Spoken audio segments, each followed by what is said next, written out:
wani agi obi yire ho. This is very deep. Sa wo dwene ho kwa kire na nka nipa nyina adwene sa asem no se ade a me N.K Obrempong yade yamia enye me de no mintimi fa nye obi nipa nyina ete this simple terms ase a anka wiase be ye de obi ani mmiri obi ade obi nsore prekope enkodi obi dem enkobo obi tuo enyini mfira brabom wo breko a wono se ye bonu tuo fia brabom a enye ne de. It's very simple. Abiribia wo sori anopa ka kire wo ho se me ade yede yame a enye me de no me fa nye obi na fe hye ude na se ubehunu se bibia wo ye no ede na nakwam obi ni obi wadwumam wa keka ne wonsam saa oye bi etia wo a bisa ho se ebeye wo de ebeye wo dana nti ade a yede ye wo a ana obi di ye wo a enya wo de no men fa nye obi. A very simple term but very deep. Se wo tena se na wa use sa principle we ya wan kwa sori kra nya hwe. Se wo tena se na wa use sa principle yi se ade a de ye me de no ye de ye me anya me de me fa nye obi a wan kwa sori kra nya hwe obekọ heaven no. But bi wa sorry dem da bia Sunday bi ho Thursday or mpaibo ma anopa or morning den nenso ade a yede ye no anya ne de no eno nko an ode ye ni abusha ekwa we na me fa so anopa we na ye nyina de ase hu nkran wo bra ye se Dwaboase dwumadie yi so na bibi biara atimi aye kama live on Power 97.9 FM and afa TV XYZ me ndi dwumadie FM boom enche bia na foni kase atenase ne ye ba be so mo Benji Estate and Investment Limited say omo ye pre Christmas promotion eno no ensase a ne bo wo fom papa mansum bia ne ho ana Benji Estate Investment Limited edema enti ko Chopoli New City eno ben Sagleme housing project no a na omoton no 35,000 Ghana cedis ene de ya me ne wo de ka se okuta 25,000 Ghana cedis a ubenya 70 by 100 size of land mansum bia ne ho na eno no kra nitua no o ye deposit just 5,000 Ghana cedis a the can almost hear flexible terms of payment to the amount. Now what you are no installment. But what in now for when each a year Benji Estate and Investment Limited and not the year what I mean can now for assassi a water DSU fee, DSU school, DSU factory and answer was sorry no. Benji Estate and Investment Limited and more than Nema was a super mansum be any who better with your 5,000 Ghana cedis. And the deposit not the akano what you know and kakanka cradia momo. Eye wukwada no memene da bia wokosa wokohwe asase no amepacho free no site visitation fee bia Benji Estate se wo ba wukwada wo ba memene da omodo ba ko kira asase na one Ghana cedi kra wo mo enyema na asase no nyia nso eye land title land very genuine kai ho bia ne ho nti wogi ya no na wo ya adwuma ensuo wo so electricity wo so da well demarcated nti wo kwotena ho aka hu ni se eye nije na wo de kwakotena Benji Estate and Investment Limited in Sasia wo mo de ma no bo mo de na frɛ mo number si so na afi wo mo nye so na nkyeremu bia wo hia no wo mo ntimi fɛ nso mo na no pay 0248 780887 0248 780887 and 0553 116 602 0553 116 602 one more Tema community a year 25 junction opposite Goodness Filling Station of the Aflao Road. Ukwa social media platform handle wo Benji Estate and I said www.benjiestate.com. Na fe wuntimi on sentiment kan sase a eno so betimi aboa na wani age wo wasitena mu pa ye. Abusia braso se ade mfoni kase ebeba wakwa ma baba somo. Akosia ofori wa dache hima atenase. Mema na kwaba na fe yen konfeni kase so.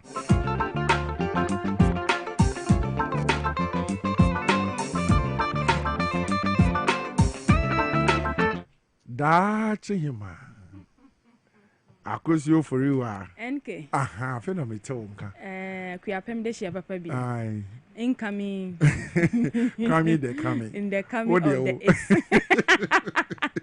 see ye shasia abu asie di jasa no kre se ensuo no oboro ntem wan woni ye kokko ntem ento ya hye ne ma bebre ase wo se yedie ba wo se ahotofa ho die Ghana ni na emma ne se o hwan na menim no ansa na metimi ho atome but oye Ghana ni nko ade bibi pa bi e wo man mu e wo so no so nya so mfa so na eye de anope ho te sen oh nyame adom me ho ye me amitimi na me na so tuntum se yo so de wani ma ye de jani ade a che ya ye tinkwam yi de na kire se bibia ya adom ara kwa mate ene ko wakrata hodo no nsem ben no mo de abebasa ye NK me da se ma yemfa Daily Graphic do bokata no enhyase na ofa Daily Graphic e na no pay ya wo de amrado eye governor ediba Bank of Ghana Dr. Johnson Asiama nimfoni ababeto na se de wo man Ghana bosiabo be ya kono ankasa ye interest rate ahodo wo kire se ebe kofom to go down omo ba be so na ukwa kobo bosia interest ya ye de eto so nsi hu no se no wo mu kire mu a Bank of Ghana ya nhyehyɛ ya ye ntotoye ama se no bosia bo ba be ya kono e wo Ghana ha ma adela wozere na wa menga kaza o de kasa wi me se bosia bo be ya kono mi wasem ko a me sem fisha enti na me se but o de kasa wi cheche mu kira ama ai enti eno ne hyehyɛ ya Bank of Ghana wo mu de agu akwa me bi ti se policy rate say no wo mu kire se wo mu ati so aba form ha mo bu pen edu enwotwe na bibi ti se treasury bill wo mu se wo mu sign e de aba 14-day treasury bill eno also enhyehyɛ Bank of Ghana penifo kire se womo edi egu akwam ti weye enigisem asem de ya yate edi afri o man Ghana sika kwabia Bank of Ghana wonom enche pani oda no ye governor yera Dr. Johnson Asiama ero de sansabi atudwa na mrahye bedwam so enro mo kwa asetena ene bela hodo bia na aye besnata ewo Ghana ha na se mra hodo bia na ekum ye levia hodo bia na abetitre o man Ghana ye komu a ye boss aban kire se woba be ye firi ho magana fo ye komu ahan ye ni titru COVID-19 levy no ene mra no ebeta kire no mrahye bedwa no wo mo ye firi tintontan wo mo twasa mra no emom ye COVID-19 Recovery Act no asem daba say eni ho biom eno no ho nsem wo Daily Graphic do bokata no emom sanso so ena panimpa ya wo no esi China na mu wo man Ghana ha sei ene yi wo de atudwa ya wo chese o man Ghana ene China ye bekosoa ka yentem abachiri mu se ne ye be ya empuntuo no ye development agenda no ye bekosoa bochire ama ye ka Ghana man ya ye kra behwe Ghana ya kono na economy ene emunsem soso no atimi agina ne nice ntia na musini ya wogina mu ewo man mu de ma China ena wode sa ensem atudwa sanso ena First Bank ye group no pani kwantrefo ya woda no wono so de ato Ghana mampanyin His Excellency John Dramani Mahama anim se wo mo so fam de bi obeye ama oman ye economy no agina ne nai eso ntracharaye ahodo aba oman ye economy no emu no eno so wo mbehwe aye ne sa pepepe ama oman Ghana empuntu etimi akoso nti we ni ensema hodo bia na no pay Daily Graphic double crata no wode evaye wa okay papers no me hu say ase wani age yie pa enti say interest rate ne be ko be ahin 18 policy rate 18%. Okay o market so mo say ebi say be yes for some years ni ebi see that say de niam pa egu akwan mu ana COVID-19 so no the under the MPP e ba ya omre share VAT ho no enemre mra she bedwamfo ye free ho akoso onim COVID-19 e-levy emission levy betting tax revenue and generate more money per annum enye sika ba o na sika mu odu and now His Excellency John Dramani Mahama the President of the Republic of Ghana said sa nuisance taxes nyina wayi atoegu ayade na ye twitwa mene ade makro no ese okobo besia kran so a ebi na ebi 30% na de atoso ama na ebi omo de aba fom ama wo gisika no a kakra ana wo de beka ho a wo de ma eji for all these years ana e-levy wo ho emission levy wo ho betting tax wo ho COVID-19 levy wo ho sa sika no na ni jumedi edi wo man mu ye den de ye den sika no and me no ka say 11 months His Excellency the President ebedi ade akosia per my information on board besia ye dabi omo obesia enti Obia send me messages or say Obrempong, my second coming na Owen. No, see, we are not doing politics with this. Yeah. There be yeah man yourself. But ye per se won't said the name be equals here. See wabra bomunite was saying. What you may be away and it was saying, Ufaka it was saying, Utofuel it was saying, what the dollar and a year Juma, where send rate it was saying compared to the previous administration. It was saying, a question. It yan fee ya ni yan kind crunch your home. Na yan yin to say until so man ye be ye no. Minu me no dia ye be ya to ade gidie ni ani da so bi ataya banya odwene ne manfo ho no. Eno ni ade akose be boaye. Why na MP rate what from obra akwaji loan? Kwaji loan na kwaji enka no kwaji bosia. Yes. Me sinsi hu na obetua kra sika na wakwaji. So what is it? And she say no aba na eye kama aban wa ya ade wa dwene Ghana. Hey. Mampani dwene Ghana for mo. Say waka legacy afi na me say legacy no beja ampa. And me ka e wa fidie so na akosua. Mampani biara wo befro akonwa no after Excellency John Dramani Mahama. I went me live up to expectation. Ghanaians will not and never accept anything less than what His Excellency is doing. Bia ne modern mo na uni die amon pene ma 4 years na mo ba twa akofom no amon pene ma uni dabi because ewo we ye so good Ghana fo anum sesi ana wa be so be ye film no mo no problem one empire for sempa to aso ne yanko yo na yemfa the overseer the bokrata no ento aso em also afo na show my Ghana yensi kasem so wo de nyamfo papa bie doctor Kasiela to force na di ade enke pipa ya mi kaba kwa na o si David o de kasa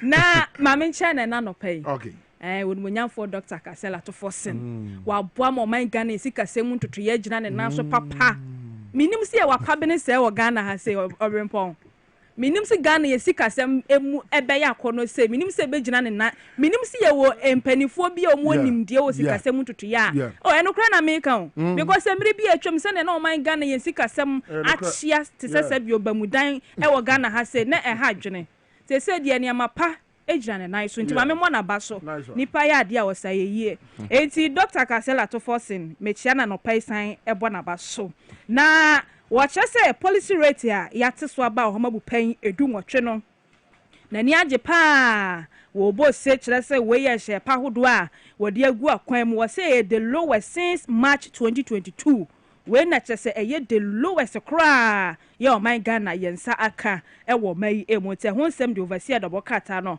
wo de abasa so e na komra hye bedwamu a ye value added tax bill 2025 no enra wo mo agi etu ho ho nsem no e wo overseer emo Ghana mampani abedi a kire obinfu je na opoku agiman wono so wo da krata yi anim ha sei na EU any AU summit ya e course no e na wo kopie mu e wase ya wo de atudwa ya wo chese wo man Ghana ye bekoso a gina ye mudie mu ye ka asumdwei hu dawro no a ye bekoso a bo na ye gie ginam eni ni tituru empuntuo esanse wo wasumdwe a e na wunya mpuntuo asumdwe ni o man mu a empuntuo ntimi enkoso enti wo hwe AU ni EU summit ye ekoso ye okopie mu ase ya e na wo de atudwa chese o man Ghana de ye ka asumdwe man a ye di mu akotene pa ye ne ye di kan e wo ba bia enti ye bekoso a akramu ama empuntuo so atimi akoso na Ghana Revenue Authority enra da beto dwa se o makwaji niema bi nipa bi di edi suma adwadie e wo Ghana ha goods ahodo a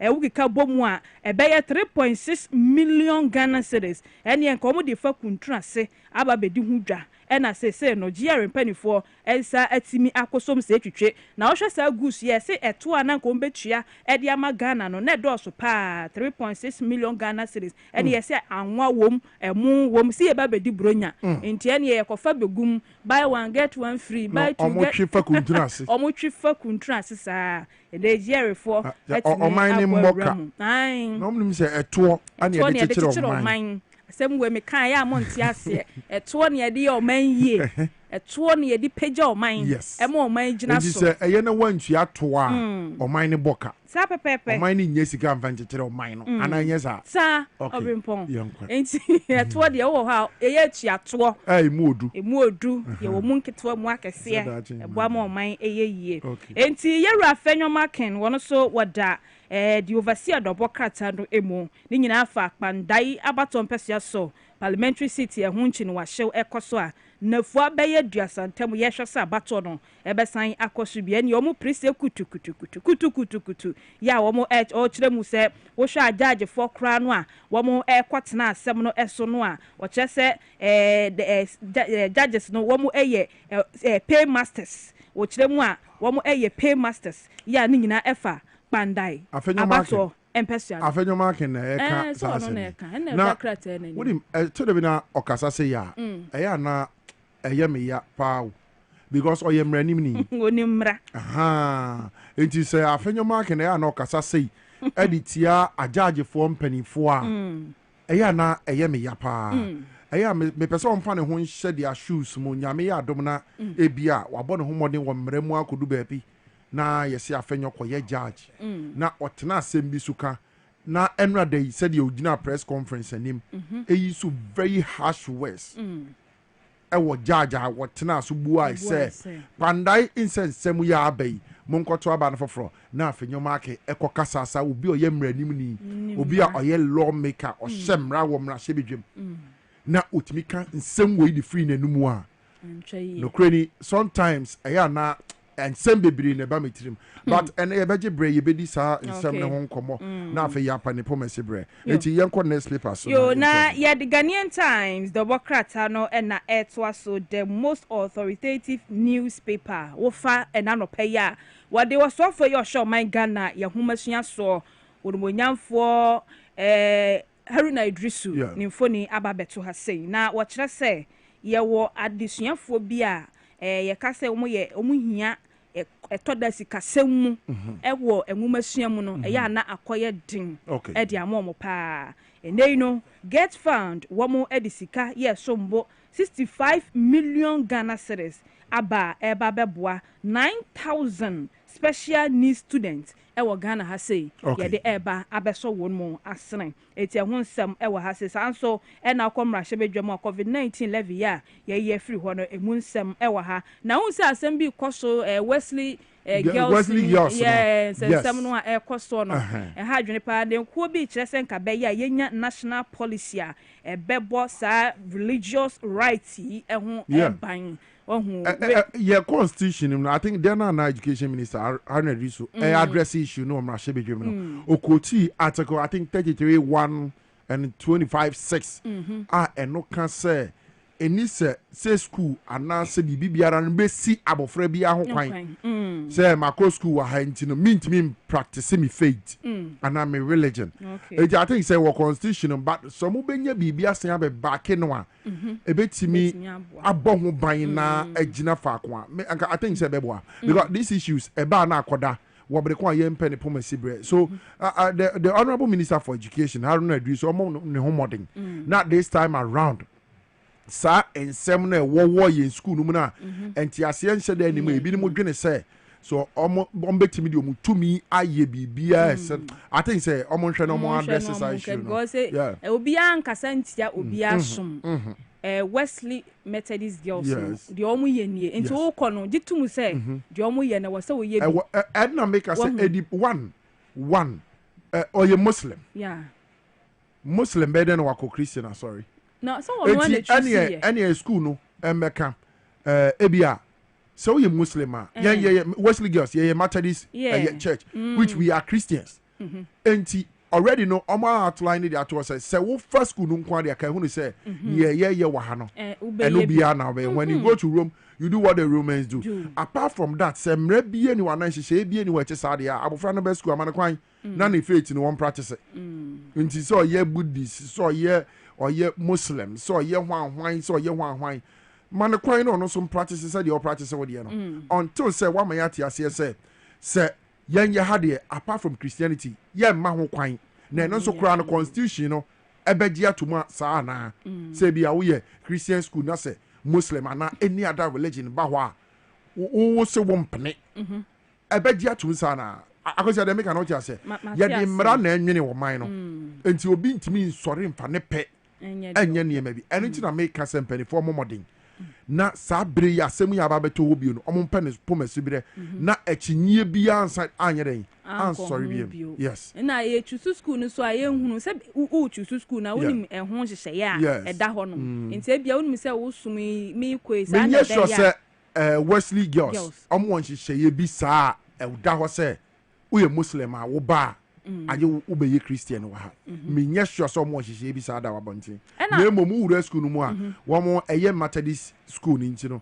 omo ye Christians nti bia wo kotom saa na afa ene se ne no no wo betimi ene wo masom wi a na won so aba be ye wo de se no so wo ho na bi na osum mi sa wo sum ayi mi no da bi religion ye bako no obi adi ni le ena se eno so wo die ni nti no ntimi kan chese ye so ye nya de ye enti no wo ye wo de na ma omo ho kwan omo kra de baby kakra bi omo benya omo de omo mat be se no omo be so omo nyame na omo asori akọ baby within 10 minutes we wi okọ no baby ko sha asori de mu a be 3 hours umbie eradi what de me ka tell ti obi ane ne de akosia ebi wo ho bi ai na mayanto aso na yemfa dobokrata ediwe emra the chronicle breast sem dobokrata no Dr. Alhaji Mamudu Baumia enkane mampani abedi akire ene wodani mu hanum se ya wapeja nensa ekosoro sa na ochese wo hwe campaign ahodo a MPP amanyokom de agu akwa mu na wose Yera Brian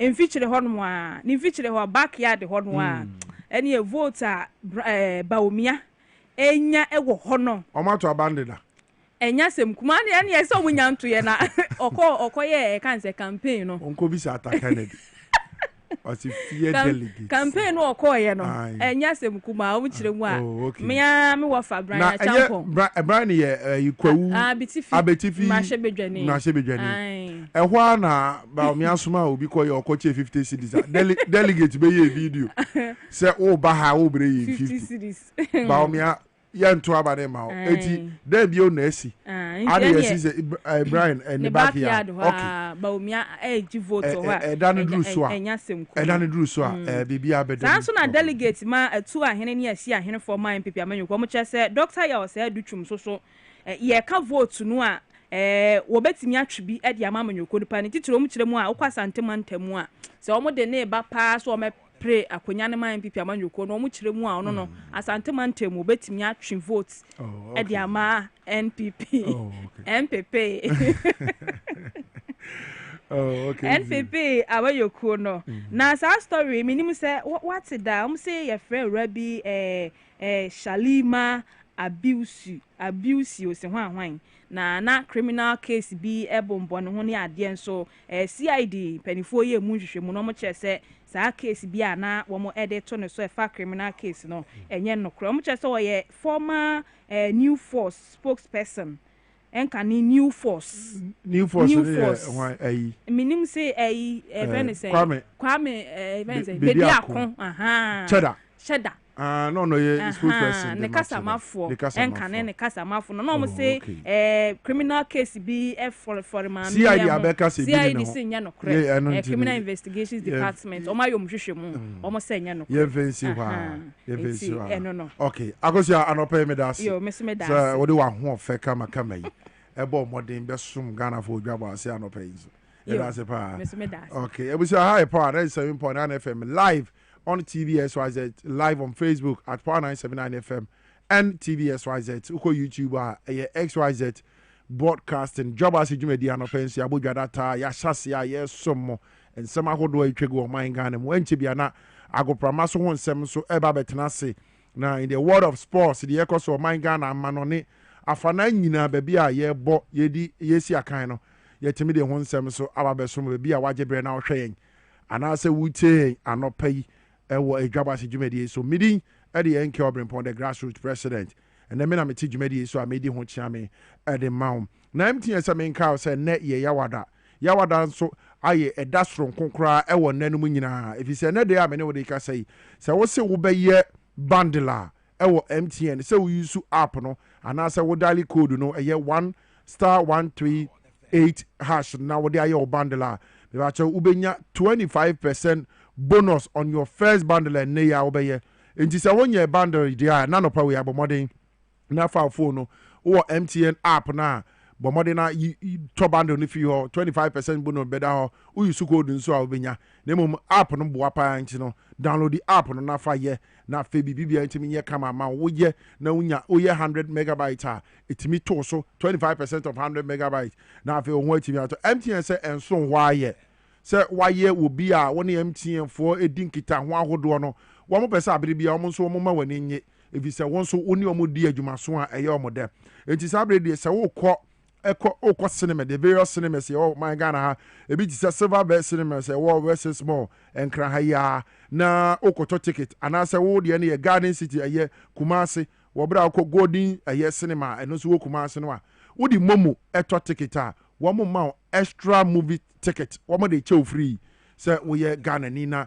wo ni wo mo di dwuma na wo use momo no e de ye transactions bebre no MTN say wo di momo tua wo ticket ka wo kwakoto e wo silver bed cinemas and I say Golden cinema no so wo Kumasi eye more na wo mo chew extra ticket ma wani atimi agi ho yie pa. This is a sweet deal of course ti wo biara ene dey monye bundle no wonye ya monye 25% bonus MTN say aye ya wadenti wode ma free of charge na wani atimi agi enti use star 13 hash na fa bundle and I say MTN momo app no na okoto ticket nso a fa momo ni to na MTN say obema extra movie ticket na abribia wo de ahwe favorite movie e wo silver bed cinema na say Golden cinema ne wo Kumasi more na no so wani atimi age ho yie pa ye to adwumadi no so wa de na ebraso se agoprama so ho nsem ye de ba na ye de bebe so mo kwadwo fosu fandi atenase ma me na kwa ba na on fa sense me medum ye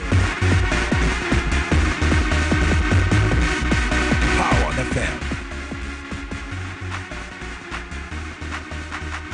fandi akwaba na on what to say nyame adum be a fantastic vice selection akan be added na kwa selection akan ti World Cup no eno a say at 11 member committee ye de ho nsem be e be hwe so Ghana call World Cup how many times we call 4 times to come out fifth time a year but we still need a committee to look over the say over the years na Ghana yakọ ni nyina no ye sua nyuma bi ye fere wonti time ya akọ bibia wo sua bibi nti o se enya sa committee ni na be ne yesua wi anka committee ni nka omadwuma be da bi o ze ana meka yakosua ade ana ye hu se bi mu ba se ni no mo ye enti o se nso ye de yetimi bifi ye de enim na enye kama evama nti we na enye se World Cup se ye kwa kobobo ne nko ana ye se o nkwa de mo akwohwe mu but enoma bi keka ho I mean say ye culture ye display culture ne enoma bi a o se ye ko ne ko ton Ghana e wo ho se be ye economy be boosting ni ade ni nyina aka ho bi na de a show mo say omo hwe no mo konko ye sa de be ye kama enti World Cup yi se anko ye ne me bi anko ye se de Ghana for committee yetimi di jago mu say ne de omo de report be ba omo de report ne ba no ma kire bu ano wo say odi jabe gu omo temu a agi omo de report na ba ne ahwe say okay say ni ne kwa omo fort na enye omo fort na afi yehu ne e be kan de afa hono Vandi me nka Madrid asem eno wa wo beka o ye den aye beka say e de e wini say na mo fi say no aye wini ba ye kwa wini e wini ye but Vandi agoma prama honsem Ghana for you ready omo hwe omo chi yenko N.K Obrempong we be card and Russell Sagresia Boaro se power morning sports yes ni yentimi elfa somo kama e o tawa situmedi su de se power 97.9 FM TV XYZ and no so o share kama in 7 e dos ni mo ni edika ni editie ani ebeka ama so watimi activity yes na say e de be mount se share so Roger Emmanuel the sports monarch justice e botra the boy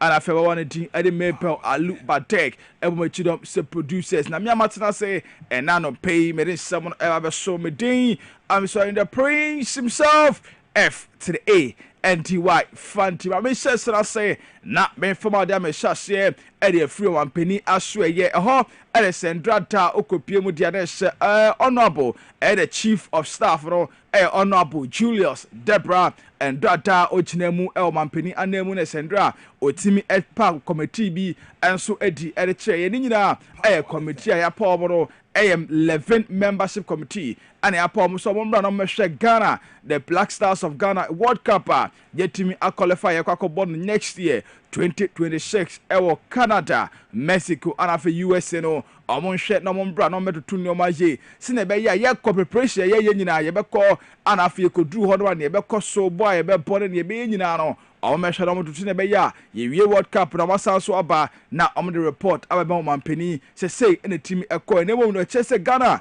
yenko ne yenko boy homodin ye sine be ya bebia ebetimi akonkan enso edi ama the Black Stars of Ghana emo omejuma titiru pa ye dia shomonsa no ene se omehwe na omatimi aboa ama Ghana ye moneybo akonkan ye pa ewo the World Cup ye kwa akobon akomya kwa say after say ye ko World Cup after 2010 ye timi ko ye ekopie mu ewo anim kakra no ade se ne akonyina ye kope group stage na say ye free mu e de abefie to omuchema this time around and omu hwerim say Ghana ye betimi aboy homoten na ye timi akoye anim ye papa enso ewo honoma yede ho nsem no enso ede ema ne nyina eka bi omo hwe eba no ye economy ne ade tourism ne ade omo kwa kushokesi ama bibia etimi akoye ede ama oman Ghana enso eho na nkofo a impinifo etonsa ede from the back committee ni so no okopiem de say enesi etie eho hono de na ese papa ne tin ede Stan Dogbe ono no deputy chief of staff ewo the president akate ono eka ho bi ebepie mu committee ni so kama sanso ana kopiem de honorable Kofi Edi Adams ono so minister the mass sports and recreation no and be chairman obeda echumedie na so beda committee no enso ano ahweme bibia etimi akonkai sanso ele kono dia honorable Samuel Okujoto Ablakwa ono so minister the ma foreign affairs ono so eka ho bia oba be shaba bibia etimi akonkai sanse World Cup ye betu kwan ane akono so ene hwe sa ne ma no so ntwe ade se ono so huhia se so ba committee ni so enso ewo hono sanso ana kopie mu dia Honorable George Opare Ado ono so Ministry of Youth and Development ono so kahubia ono so abaso sanso ona Honorable Yusuf Yaja ono so kahubia ono Deputy Minister for Ministry of Tourism and Culture ono so babi sanso ana akopie mu dia Honorable Apel Daku Nyaku ono so Deputy Minister for Ministry of Finance ono so kahubia ya tonsa ere afreno ana fe okopie mu dia Ket ES Okreku ono president the Ghana Football Association ono so ne hu hia se oso baso a ya tonsa ere afreno maami ane din Elizabeth Yanga ono so ya tonsa ere freno no Deputy National Security Coordinator ono so baso sanso ana kopie mu dia the maestro Ghana ye living legend ono Abedi Ayu Pele ono former Blasters captain ono so ya tonsa the friend ewo honom ana afi Mrs. Wilhelmina Asamoah ono chief director the Ministry of Sports and Recreation ono so ya tonsa friend ana afi other members bia impedifo be peomo edi o maka ho ama bibia etimi akoka nti sa members we NS ya to ye de amom so mo hwe na omombo Blasters of Ghana preparation the tourism say ya ho fama ene bibia e court e be showcase no edi aboa attract investors ama be piem o my Ghana mu aba investor my economy no etimi boost no NS ya de show mo sa so mo hwe na omombo bibia entimi enkonkai na jumede na so pani a ono hwe ye etimi epa omwadi no the chief of staff eno honorable Julius Debra Okasakakra etre jiwedia committee no ebabedi. It's become very necessary for us to originate this from the presidency, just to give you an idea of how important the presidency is this project. We qualified 2010, 2014, and went into the World Cup with understanding and hoping to bring the trophy back to Ghana. For several reasons, we couldn't. But there's always the appropriate time, which I believe is now. And the reason why it's now is that we need to take a holistic approach towards the entire project.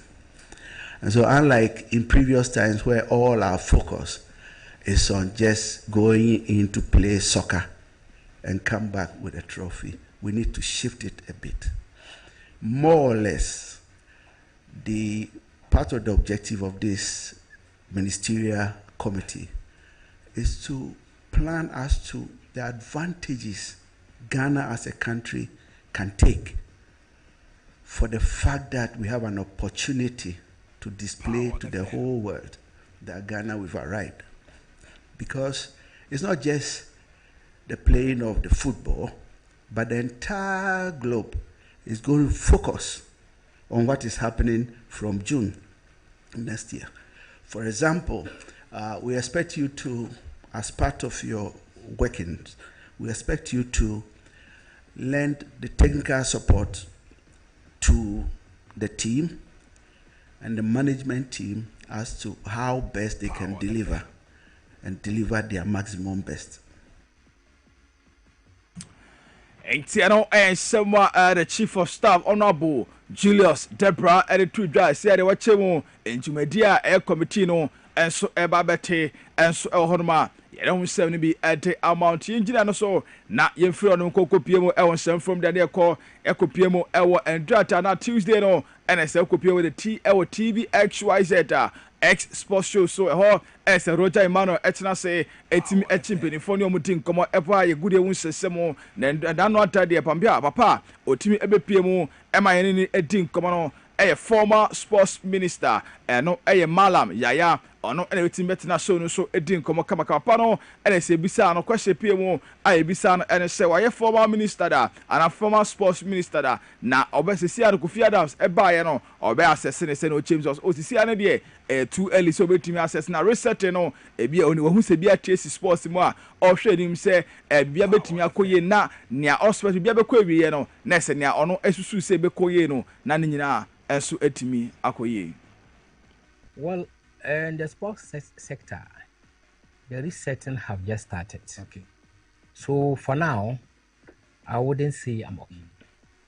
It has started, and we are hoping that by the time the resetting no, anymore then we'll now come up with our own assessment of seeing a resetting equity. But for now, no, it started, and we are hoping that the co anymore no, inshallah be kama to the essence in the pen.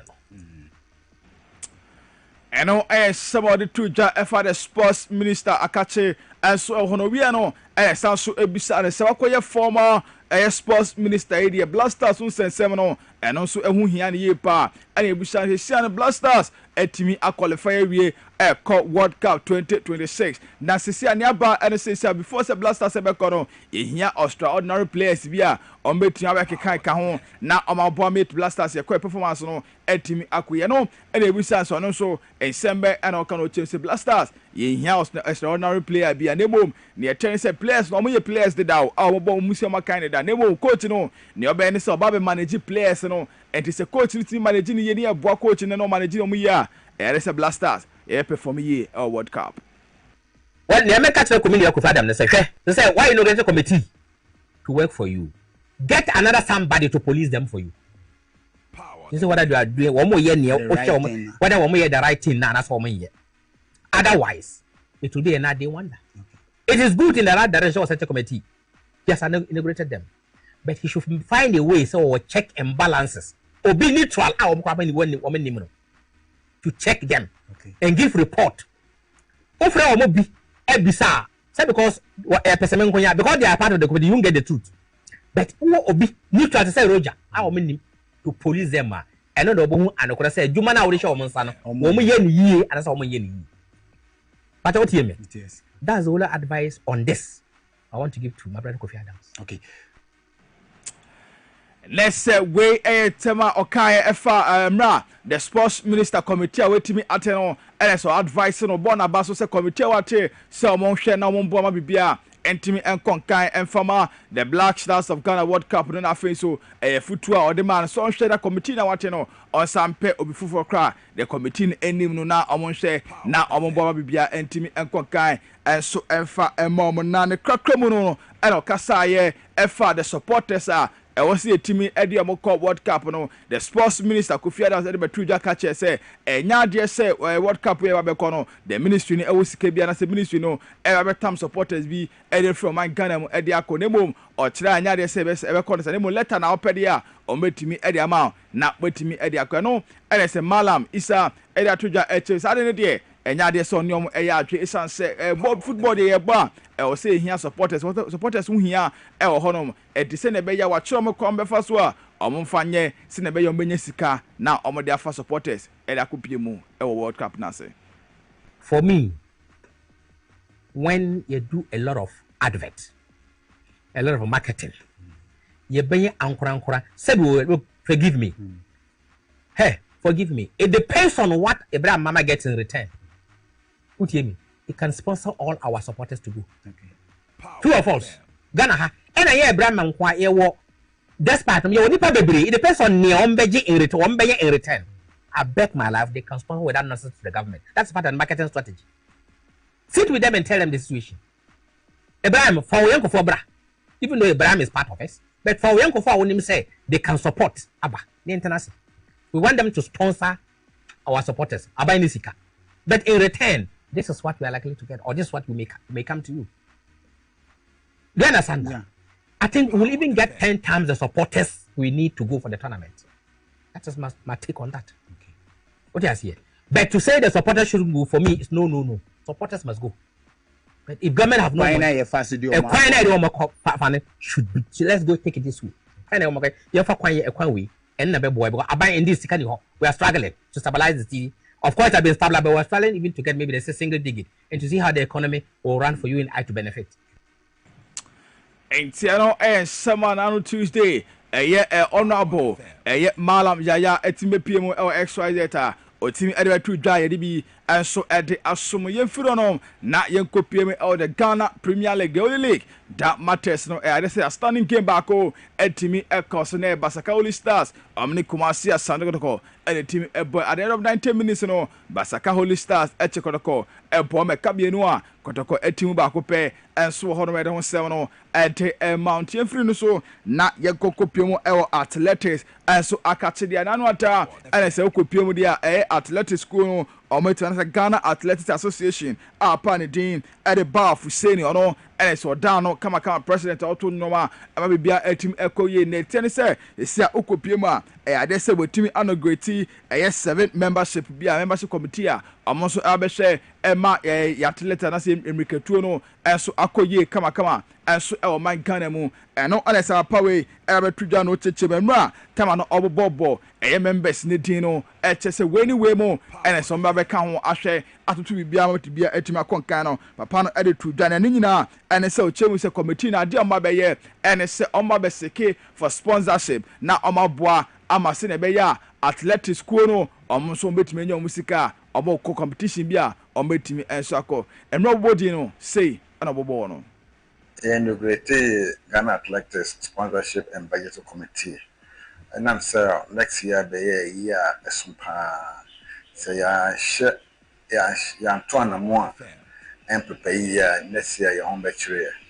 And I'm into trying for me finance and budgetary subcommittee for that association. Year NEPA 7. The other on Christopher Dakwan Mankra on a treasurer.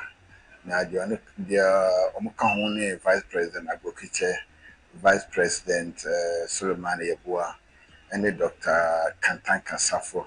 Almost so ombe co-obtain the Pamino and the Pamesa common so that they can do their work very well. And he said next year programs will also. There were Commonwealth Games, there were World Relays, there were African Championship, there were ECOWAS Championship. There were 5 nations. It's our Youth Olympics over Senegal. Now the actual World Under 20 Championship over US. Apart from this, so it's our young local programs every year. And the next year programs also say yeah and prepare for now. Next year your home lecture and to year they're preparing now. And then association trying to say na young formal committee way. No kwa bonte and compesika omonkoye budget omkoye Etiaro Aisha President Adama Ghana Athletics Association Bao Fuseni El Tujani Kwakomono Ano Sanso Ekasa Cheche Mu Ejumedia E Committee no Eba Bedi. At the end of this month, this our current mandate, until more 2 years on the year for the committee to end his mandate. And after mandate 3 years, they can have another committee after the next elections. Until more 2 years to work. Now the only counter members so some over 1 year. So we to come over 1 year. Renewable another year, but counted members woman to me and work committee, woman to work continue for 2 terms, for more than 2 terms. And this year, or my committee, next year, on Messa Culture Mark. After next year, no woman to use on going before. And to continue last panel, a tie to the last span of this current association. And the year time expire 2024, and the committee will be expired, but the committee will be there. But Etiaro Sebanes Ghana Athletics Association for so Ometimi Aya Edibi 7 at Amount Jeffronom, not Yankopio Almon, and Yan sorry so the Emran Koyepa, not Yan sorry so the Ko and Drata, the Yofa Champions League, a Timmy Echo, so Kama Yafa results in be and Fanta to and for my say and a tear, Copenhagen Etnefi, Etimi Etchekar, Amatibon, a Kamiasa, Emano Etimi Nupe Elhona Puffles, Etnefi, and Monaco, a 2-2, and so Arsenal, Etimi Etchebamanek, a bomber Kamiasa, Amamo Etimuba Coupe Elhon Atletico de Madrid, Etch International Labone Camino, Emano Timuba Coupe or Frankfurt Tenefi, Atlanta Bonne Kamiasa, went to me anti Liverpool, Etnefi, PSV Hendoven, Ebone Canine, Emano Timuba Coupe Olympiacos Nefie, Emma Real Madrid, Etine Bonne Canine, Emano Timumi and Sape, Sasuna PS Tenefi, Etimiche Tottenham Hotspur Bonne Canum, Emano Timumi and Sape, Sporting CP Tenefi, Etche Club Group, Ebone Kamiasa, Emma no show etimu antimi ensimu adabraka ehonum na after the game no and I say okopiem the Arsenal for match omo boy am winning no Abrante ba ko say goal Abrante ni and Nuno Mandueke ono so ekasa Chelsea so no there oba game no ba team no afei no nya the first goal Edema Arsenal emom the first goal ase no amana confidence here pa oba be more Edema Arsenal for fans no I'm expecting more and feeling chain and so I want to declare rights and so ekasa Chelsea see any afei and of feelings of good football our Arsenal team no name on so confidence no akoso ye pa isi the Arsenal emu ba be tell hwenim say this season no on betimi aya on wade now league no and afei Champions League no on akoso upset B and so hono ba de ho 7 no Ede Emana Aaron Slot betwidwa HM Central defeat onyaye on home Anfield no Ochema very shocking and unexpected and to assess Liverpool for fans nina emfa enchene nyoma ebetimi apeke afibi a sign to checkcraft nyoma ebetimi apeke enso ete amom nyame ya tuma ente the Europa League no ebetimi enso abaso say ana fixtures ni bi enso ete e the Europa League ni mu eno okopiem da na se Aston Villa on the young boys ebebo FC Porto and in Ninth ebebo sanso ana kopiem for na bachi enso etnefe also any foreign virus and so ebebo sanso ana kopiem the final and Celtic ebebo Lili and Dynamo Zagreb ebebo sanso ana kopiem dia and say Roman and Midtjylland emunyina and so ebebo and there and so honoma ye de ho matches no bi and so the amount na yenjina so na yemfa good news and esibara ansa no nyame ya tuma on the 5th of December 2025 Bermuda Caves baso kama kan kedesi XY Broadcasting Limited and say Gina Naswa yedi ayakufa Kensi say gala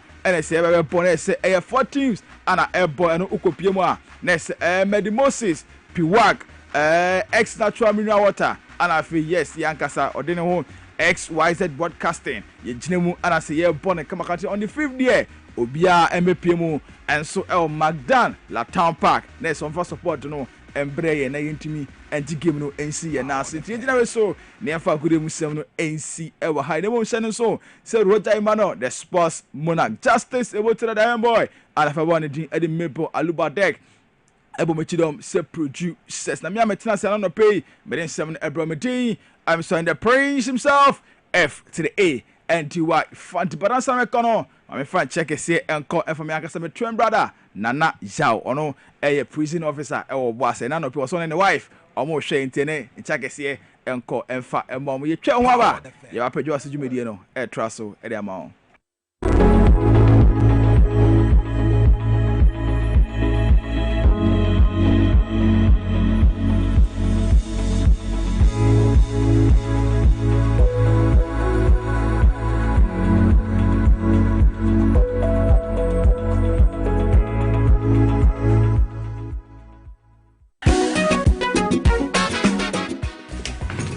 If I shop, I'm sure you'll bag. Brad, and not so good. Not tell me about Michelle, see about Queen Wayne and say, Brad, said your time about Misha, as your Jimmy fearful, and not the about ever so. Really, don't this offending now. Brad, and make us a me the time about Misha one dance ya. We are singing now about Timinka. It is some malaria, well drawn time about Misha. And you go, dear, no more to want to meet any deal. Well drawn a time about Misha. A drink and your mark or bar waffle through. The one mark for down for any aquada when you fear do you and some of the time about Mr. Drabill. She's a walk hospital and answer lab. I'm one who said, oh, a 3-day malaria be answer. I also time me a TIME. Time about Misha. I feel malaria fever be than Ziba a woman. Ubenya be at all, over the counter medicine sellers. Any herbal shop to do a namu. FDA aji a dreading cratway at all. Bravo a ejumada. Ebwa eyam eduane. Ebwa eyi insa free ni peduane. Na ebwa woni pedua ma etena ho yi. Nanso woni mu se niema a yedi na yenom. Timi ma brebo ye edumaden sen pote. Me huda. Me brebo ye eduma pa. Ebia se ntumi ye bibi bo me brebo. Ani and nothing about the left here from the Moses Clinic, we have our center about herbal food supplement. We see the barber, ama a year Jumayi. Now, a Juma. Fatopa Yenu, and Opani and Yumre. Now a Buama Brabo ye Jumayi, Sunny Baya, a bit me and yam a Jania woody, a sissy ni Pedianimo, a ye moving see. And none of me brabo can't. Ubenya Live Kid or pharmacy, herbal shops, ne supermarkets are a bell. So what do those way to up? Fresh 0244 06 8447. Live Kid, Wawa Bravo, Wawa Nipedia. A droy and your mapping for a ma emma or man for, ne for our 1 year in fear to me. FDA JD Cratway atum.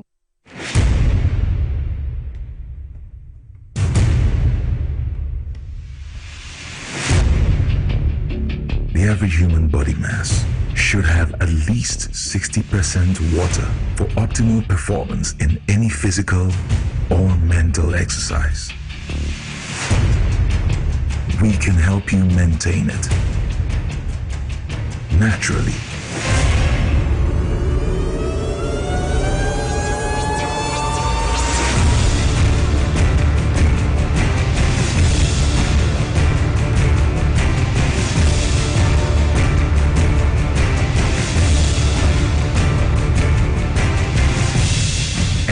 Natural mineral water.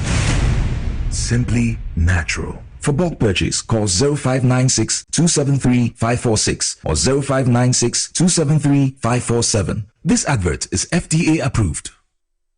Na ede na ya obayi a oda former son ye funu emunumuni. Oh Mr. Entry also yare ya titi be ben fie pi nanso ne yemu nyono da se me chew no ahodo amato a me hunu hwe a ebe ya nwanwa menyi ni se what ulcer tamfo hexa capsules any hexa mixture yanum bom kotia ulcer no bia ma no anom anka ne ho ato no dadaada ulcer dro de eno ani hexa capsules any hexa mixture ankom ni nchiremu ulcer ye kura eto ye funu ene ensunumu etumi a wo ye funu ekeka wo wogire wo ho a enyi ulcer etumi e ma wo ye cheko ebra wadidi awie so how eye ulcer de a compare hexa capsules any hexa mixture nanum bom na ho ebeto pedudu atu a ko okanshi drug lane Kumasi Dani Herbal Takradi AA Mensa Anafre 02038228855 Apefo abatan ya woma won mofra no fo ene mofra woni mfie dumienu enka ho Haxa capsules and in a mixture.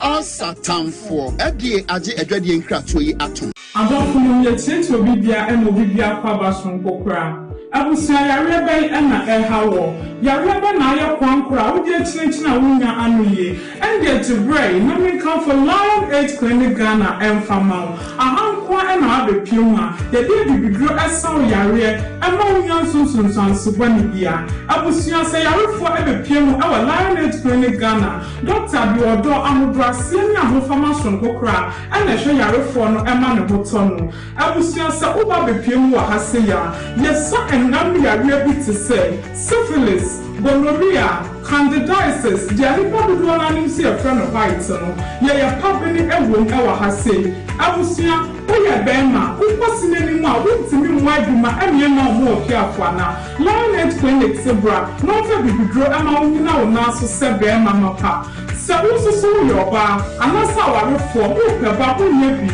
Machina bre, brabe piemo ewo Lion Age Clinic Ghana. Na obeti abofra sun ewo ofie. Adofo a mo hwe me mo so fu kofiti. Ebe kakra ne me yare ana me da ho. Madam fu bi ba me nche me introduce Lion Age Clinic Ghana man. Na me tu na mo no.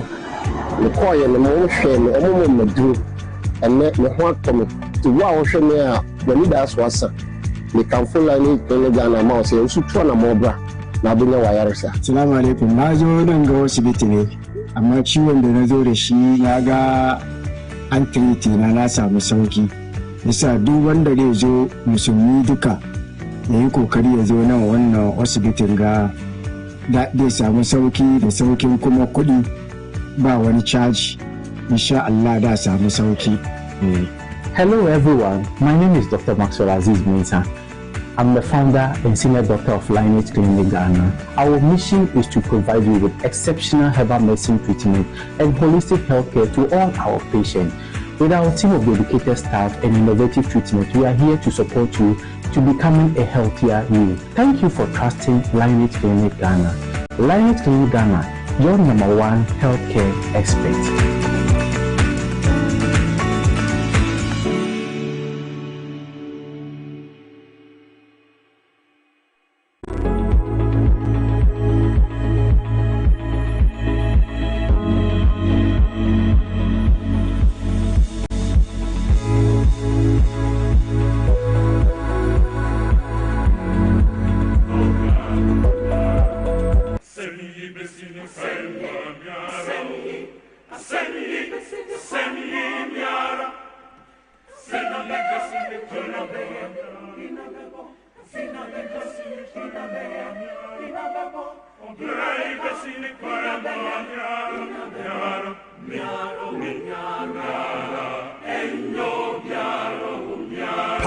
Simon Wakoba about Power 97.9 FM live on TVSYZ, live on Facebook at Power 979 FM and at TVSYZ. Name Moko YouTube there. XYZ broadcaster na fe Dwaboase Jumedi no pay Yabo Data you go so din sema hodo a ekoso o manmu ene amano ne nyina no de set ne fata ebesom no you go so ayede somwo wo hwa Jumedi ne bi o Facebook and YouTube a obetime de wadwenkyere ade ato ase na ya jebre akenkan ade ama midin ade N.K Obrempong the grassroots president me na matena Jumedi so na medi ho chiame ade somwo kwampa so emraso se ade nkoma hodo ebeba besom bibia wajebre na wo hwen anase wutie enanopayen so before ye be konkoma hodo so no mamin kanfo let's talk educational consult today mam sabre mu school papa aba ewo mre ede mam fro madi be 6 months ekopem 6 years a wo mu gina Montessori ni INDEC curriculum ni so ekire mo frana de no ye abefo kwan ahodo eno bie mo frana adwene mu ekire mo niema bebiri a eno no ebo amofra na brabo ye pa wo bra wo mo nyini na o ma bebo ma brabo eye all year round school vacation bi anim ti awofo ne ahwefo a abiri bia no madwuma do so a mo ntimi hyede nyamre ma mofra no fa no let's talk educational consult wa pempani for o makwadare sa adisia papa yi mu a wo mo de abotre tete abofra no environment o mo di o mo sua de ho kakra kura no enya de a eda form eti bomoden fa ho koka eteke abusua no ne mbo na memene da bia no de eda wo mu ni se wo ma hihye dwumadie bi ahodro bi te say entrepreneurship public speaking afi ɛyɛ technology ne art ɛne abɛɛfo kwan a yɛfa so sua adeɛ bebree a ɛno wɔn boa na nkwaraa no wɔn ade nim anaasɛ wɔn emusua hunu etimi kɔ akyire yie paa eti let's talk educational consult ana ɛto nsa frɛ osa no pay oba no wadi busumi nsia ɛkɔpem mfie nsia fa no bra na wɔn bɛgye bere akyɛkyɛ oba no yie paa de ama wo wɔn wɔ station ngwa mango street no so bɔmɔden na afei frɛ saa number wei wɔn bɛgye so na nkyerɛmu bi a wohia no wɔn bɛtumi de asom na wɔde oba no akɔ hɔ na wakɔ akɔsua deɛ ɛbɛboa ne daakye number wobɛtumi afrɛ wɔn so ɛyɛ 0249 069821 0249 069821. Let's talk educational consult. Also building the future through children. Agbozo Herbal Clinic sa no pay bra. Bema wa ye mre. Na nkwamo akora ntimi ntutu mfa mofra mfa ma. Anopa we Agbozo Herbal Clinic na mebo omo de rodi ama no. Premature ejaculation. The other room ho wuru ahwa no wasi form. Ebi wo okra wo mie dan no mfa wona nsim no wasi form pa chenye. Bema yesa abribia woni maame entokwa esi wo ntem. Nkwamo na ye mre ntimi mfa mofra ma wi ase. Agbozo Herbal Clinic bebo anopa wo tie mi. O mema yo ayemre ombebo awo afi candidate say white enu timi titi mi nua ma ne mi ma menom akone ese nyina so Agbozo zebra obem wadure tu ase ekra ama wahimfie ho aye kama wunya ohene a obetimi ne watena wo kwampa so afi sexual weakness waye mre wo mpem pacho Agbozo bebo awo bomode fu ani kire kwashima close to the chief palace obehu Agbozo Herbal Clinic ko mo branch ba ko ho from us number yi so wo bra wo kwashima 0241 7508 282 0241 750 282. Nemo moko tema omo branch ewo ho no ewo community 5 Savannah Johnson opposite here Dev Traco Estate. E honso number obefree ni wo bra wo kwa Agbozo Herbal Clinic branch ewo tema 0557 402 696 0557 402 696. Ebisa ye to adwumadi no so a na ye to akoso na afi enne nkomo ahodo a ewo ho ewo se yedi no yedi nene won nkomo ahodo so yene Mr. Ebenezer Boafo Odum ono eye executive member constituency executive member Akuapem North constituency wababa kan yensa ewo fidie mu me na kwaba na afi enkomo ahodo ewo ho nne no wo momode nhyase na afi yemfa nkyire mu emremo Mr. Odum akwaba no pay N.K Obrempong na oho te say me hu ye papa na mo so e nyango pa daroma very good me hu ye pa very good okay eti enne yebedi nkoma ahodo me ne wo kasai pandai ensem e ba ya the Temali High Court waba be hye sisi ade pandai yenkoto aba no foforo nyina wo ho enam eniema bi a na 2024 parliamentary elections e ko ho no omususu se eniema bi mu anda ho na the NDCPC ano Daniel eye wakwai ebo modern kwachiri sensemi nyina ede kokosom eye Temali High Court se omonhwe abato omoto wo kwandan no emu entimi anda ho ama sabre die ya hyese yen kokoto no foforo the minority in parliament womo na sasemi e form ho no asemi anhyeda nyomo de ama omaye ye bedi nkomo na emo mepese mehwe yen hwe honorable Alexander Afenyoma Aken Emra ono e minority leader ewo mrahye bedwemu asemi beto ho ni a womaka eri afa ho eni kwan a the minority leader honorable Alexander Afenyoma Aken very harsh and hard words they are responding to judge whatna asemi so Temali High Court Justice Emmanuel Brew Planche yenkohwe bra na honorable Alexander Afenyoma Aken wokasa edi afa kwan a Temali High Court judge no wabomodin akase wo monkoto aba foforo ewo pandai bio yen hwedem na ne to adwumadi no so spent minutes walked out of the courtroom claiming that his judgment will be ready on Friday. Meanwhile, in less than 24 hours, a court order was being served on Parliament and Honorable Nyindam. What kind of kangaroo judicial system we having now in Ghana? The judiciary must know that their actions and inactions voice to serve the interests of whoever their paymaster is has the tendency of this. but it's a MCRA ye voice no ho adwuma se etomu a na yetie menim se asemi beto dwai wate bi wahwe bi wahunu bi se ne nie masifa kro wo so asemi mu san. Let's put this whole issue in a proper context. Okay. It's not easy for a party like the NPP to have 87 seats currently at the parliament. Okay. The way I name Kono, that seat will reduce further to 86. Okay. And you know, as a leader of the minority, no, it is a natural reaction, say, obe complaining, because the High Court's decision didn't go their way. However, the facts of the matter, no, say, who studied no very well. I think the learned judge got it right. Very well. Honorable, ma yenche your friend is say Honorable Alexander for your market minority there. Are you ready? Yenche man afi yen to adwumedi. Okay.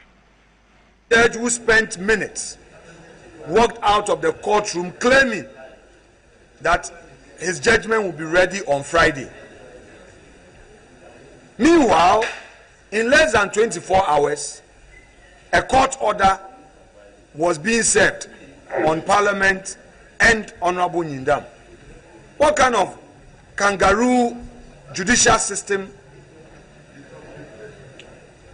we having now in Ghana? The judiciary must know that their actions and inactions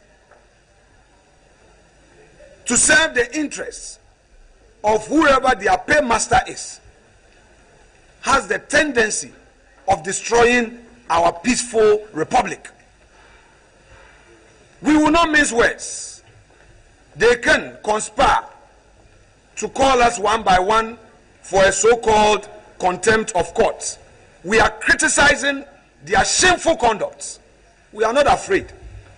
We are ready to be in Nsawam for their so-called contempt. The world will see their disgraceful conduct. We will not sit aloof and allow them to undermine the very rule of law that they are supposed to protect. How can a judge who calls himself a judge sit in court and misconduct himself in such a manner and expect the country to be quiet? This judgment is not merely flawed, it is dangerous. It does not advance justice, it obstructs it. It does not uphold constitutionalism, it undermines it. It does not protect the people, it punishes them without cause. His Lordship Justice Bart Planbrew may be a learned jurist and we respect the office he holds. But respect for judicial office does not require silence in the face of judicial error. Quite the contrary, it demands that we speak, that we challenge, that we insist on fidelity to the Constitution and the rule of law. And so we say this with the utmost clarity.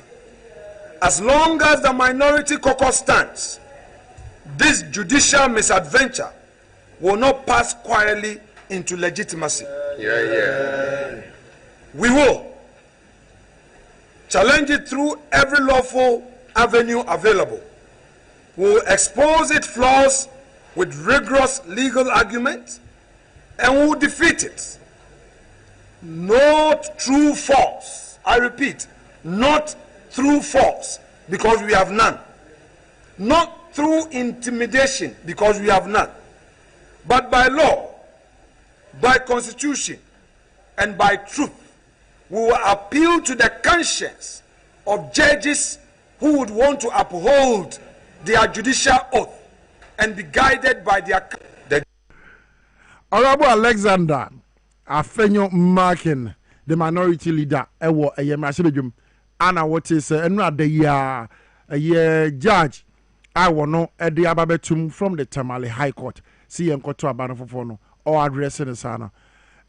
Mr. Odum, yɛnhwɛ honorable Alexander Afenyomaken ɛyɛ mmeranimni ɔyɛ nso ɔsan hyɛ mmara kwan a wafa so a ɔde address judge ya ɔde saa willing yabasa yɛ nkɔ so yi ɛyɛ ne kwan so a no anaasɛ sɛdeɛ nkɔte mmara se no nim mmara no ɔhyɛ mmara no anka ɛwɔ sɛ ohunu sɛ one ɔman biara sɛ emu bɛyɛ du a ɛyɛ ne judicial system a ɛde atɛntɛnɛne pɛpɛɛpɛ yɔ ɛba ana saa asɛm wɔ yɛ aba no this is not the first time a obi MP bi awiri ne seat na ya court de aba se yɛnkɔto aba no foforɔ yɛn nyina bɛka a honorable Jachi question ebi tu no on mpɛso aso ama ɔmo gyi tu mu kɔto aba no foforɔ mo side di nkonom kwan yɛ Afenyomaken and the minority MPP wɔn afa so de address judge yi ne nsɛm aba bɛkan uso mu sɛn ne nto aso. First and foremost, this is a very unfortunate statement to have come from a whole minority leader of the biggest opposition party in Ghana. Okay. That's number one. Secondly, looking at his background as a professional lawyer. Yes. We all know, say, lawyer biano okay, juma or court. Sanity. And if a lawyer of his stature between the sebe or tembueni and nim true form sa it is very unfortunate. And near me one kakra ne say onim say asem no kind of crown so sign contemptuous. Yeah. But wasang aye no ho say so we friend no crown say wa committee any contemptor. He's ready to face the law. Yeah. And so, that in itself amounts to lawlessness. Okay. And imagine a lawmaker displaying this level of lawlessness in this manner. Okay. Are very unfortunate. Wow. And making be a sign of desperation at this point. Okay. They cannot imagine, and when I say they are the MPP party and the parliament, they are member of parliaments, they cannot imagine having their 87 seats reduced further to 86. I think that is what is causing this problem. Abano yenkotoi. Enti de enti na omusro ana omupopose omo 87 seats no. Si yekoto abana beba 86. Abano yenkotoi. Mary Benny. Okay. Minority leader. Onim say woye appeal fitisabri kosi 2030 kra. The decision cannot be overturned based on the facts. What did I say? These legalities, is based on evidence. And remember, candidate sang a petition or filing a petition 23rd December. Okay. 2024. Right after exactly. Omu declare exactly Yindam as the winner of the. Sure. So per calculation, the case has been pending for close to 12 months. Okay. Until number one, the learned judge, he had enough time to examine the facts as an adangabe evidence. Okay. Until at the end of the day, he did not just rush into this judgment. Okay. But minority knowing very well say, want to me any proper appeal overturning this decision, then the best way to do is to come after the judge. That's number one. And then secondly, attack the whole judiciary as a whole. Okay. But a very dangerous precedence now. Or a certain, because I thought to say, he being a learned lawyer, yes, and can obey very moderate in some of the choice of words. But again, that has been his style so far. Yes. Na metu no fukakra. Say otwene mutang. Facts are facts. At the end of the day, like you were saying, judge ni say 1 month 30 days. So one fan koye red run. if he believes say will be me a secure seat now, he should rather spend his energies going back to the grounds to prepare for the rerun rather than throwing everybody under the bus when it comes to this case in relation to the judiciary. Okay. Because the Ugu judiciary name as say we are or chinebi sa semoba now so the same institution now seeking for redress. How are you going to do it? Because stay of execution yeah mo file mo san dia court. Exactly. If you don't even have trust and confidence in the same institution, why do you go back filing papers to overturn the decision? Okay. And who told you say what the assembly court na say would it tiawa weni beji? It is a natural feeling. Sure. And a natural expression of disagreement. Okay. But the choice of words, no, too harsh. And I think he must be called to order. Very well. Very well. I was saying, yeah, minority non seminary ye go so ye di me no. Eno dey omo kan sem bebre. It's honorable e ho no ye de betwe wansa ye nwura agric sector ho kakra. Okay. Eno dey amene wo dey kasa. His Excellency the President together with the Food and Agric Minister, Dr. Honorable Eric Opoku, omo kopiem e wo bechem. Sure. The first ever biggest poultry processing center ewo Mangana Muhano wamo kono makwaye utusu say impact ben ana this poultry processing center ebetimi enya with the people of Bechem and its environs and Ghana as a whole, especially now that Wamasari initiative a friend and Kokon Ketenketia bar a nipa woodwana nebenye and Koko I was some patem one your mind Ghana. Very well. You me dasi bebre me seba agreka me kuma ene ma adwene edi achi pa. Okay. The reason being that among we young biggest problem are facing as a country youth unemployment. Yes. Youth unemployment. Mesari can be youth unemployment. Yeah. The reason why the biggest problem then say population wise emebunu ena edoso pa. This time dodo na so na work school. Na work school ni wia. Na afi baby a we be started life by working no. Na akoye problem. Yes. When it gets to that point, some of us we believe say it even becomes a national security issue. Right, yeah. It may no misusu say Honorable Eric Opoku, yes, through His Excellency John Dramani Mahama, yes, say what such a wonderful vision. Say what person will open up the employment door. Yeah. Emma mebunu nyebi ye through some of these initiatives. It is one of the best things that could ever happen to this country. At the end of the day, no, and yet obebumbia no benya opportunities so be joining maybe security services with this recruitment area kosoni adi. After all, oka the whole Ghana security services in Iboma, one capacity okay.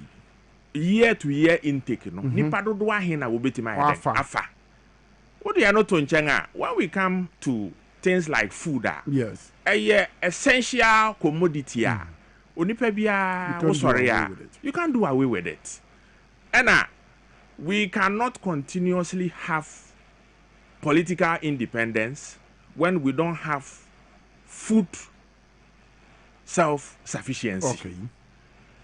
It is not proper for us to continuously import food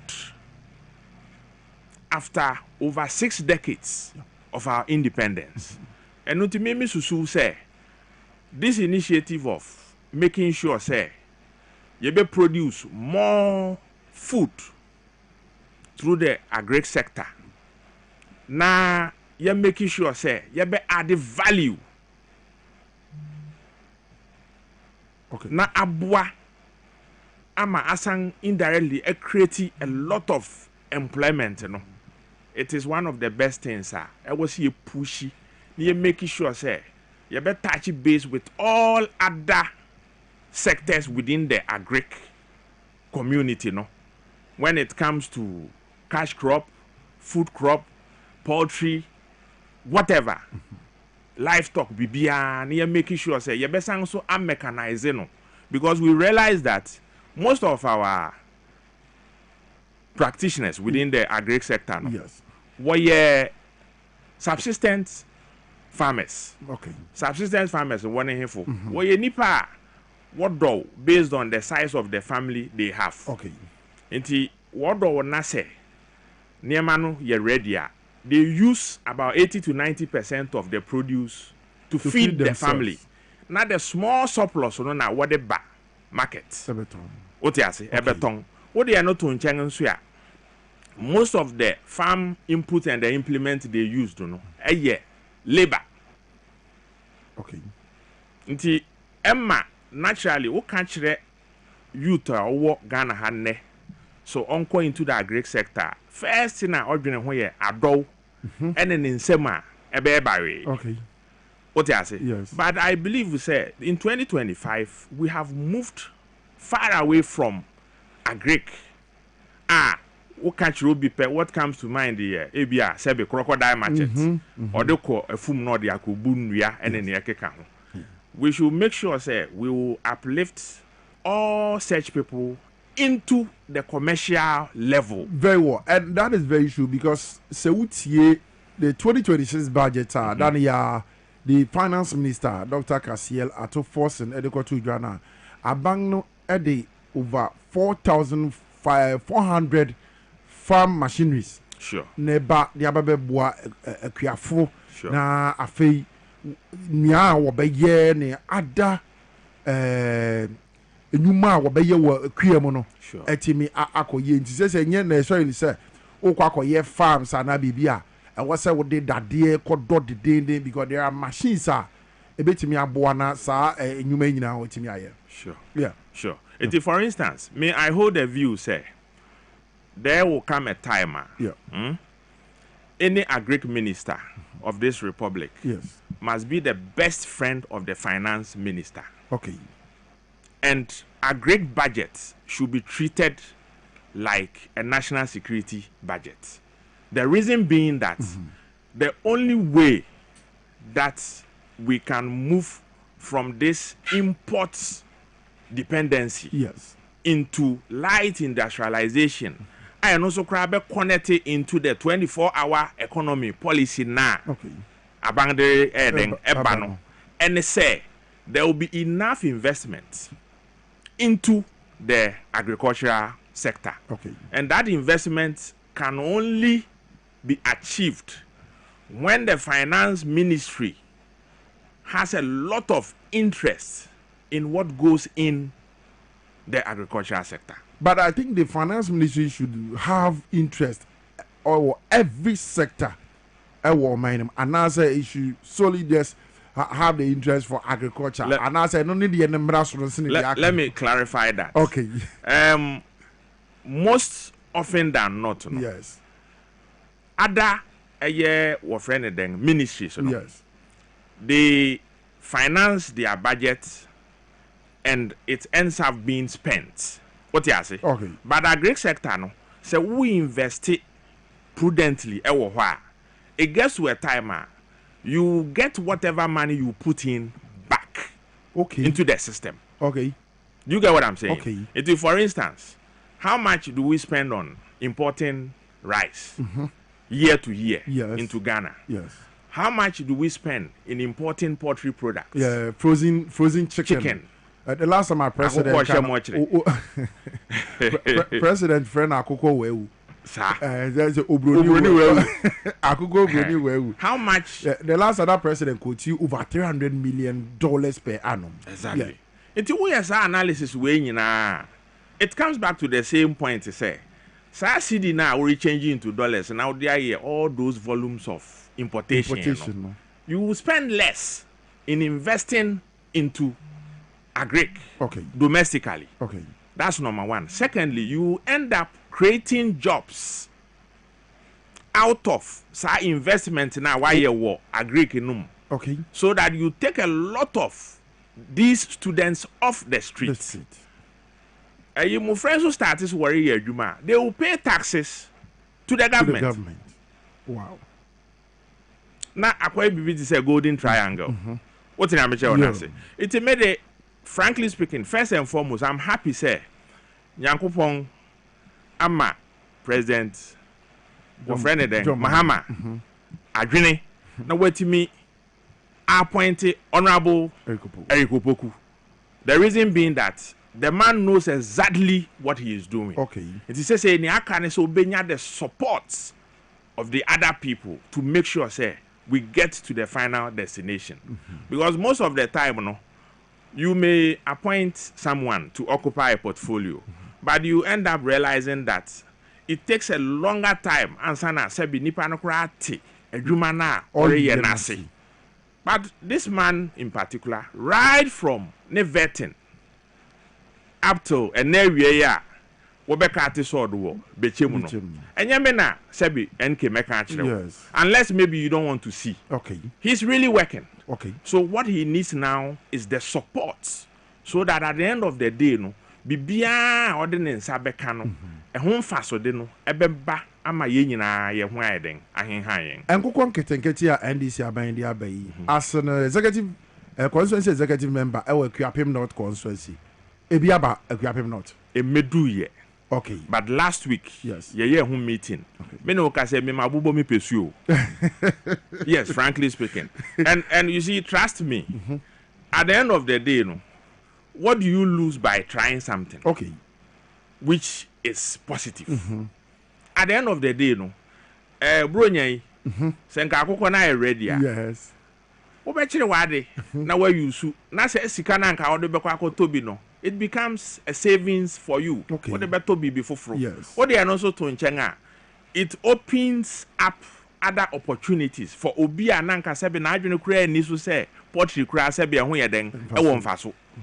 What you say na I expose you no say hey ade way 25 e mu 5 penny wi yo 20 no say wo ton ba akokura 200 cedis ah.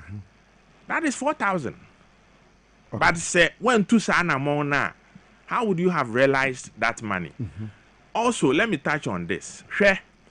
It is about time the marketing kakra ebeka the agric sector no. Okay. We need to rebrand the agric in a way say to send ya obi be pe opepem nanka wako law school, wako medical school, wako engineering school no. We need to get to as it were conscientize the minds of the youth today. Okay. Say, ebedu baby no, who be saying say dachi then I'll be ya. As you saw nipa ni timu buena no country will say, mayoku yafu. Okay. Yes. We have to willingly. Willingly, yes. Opepemu. So the country will say, obeyoku yafu. And it can only be done when we rebrand the sector and make it more attractive. Okay. So that it doesn't become business as usual, say. At the end of the day, so be careful. Or be farming now. The first thing that comes to mind in this or the crocodile machete kobunuya. We need to make it so attractive in a way, say. When we talk about farming now, we can only be thinking about even helicopters spray a full tractors, any other mechanized way of doing the same thing in a more efficient manner. Okay. You require him not to where be because you executive member. Okay. Aban my appointment is say my position ni be a woody one. Me nya position here. Oh sir. Ona NK say me nya position akawati.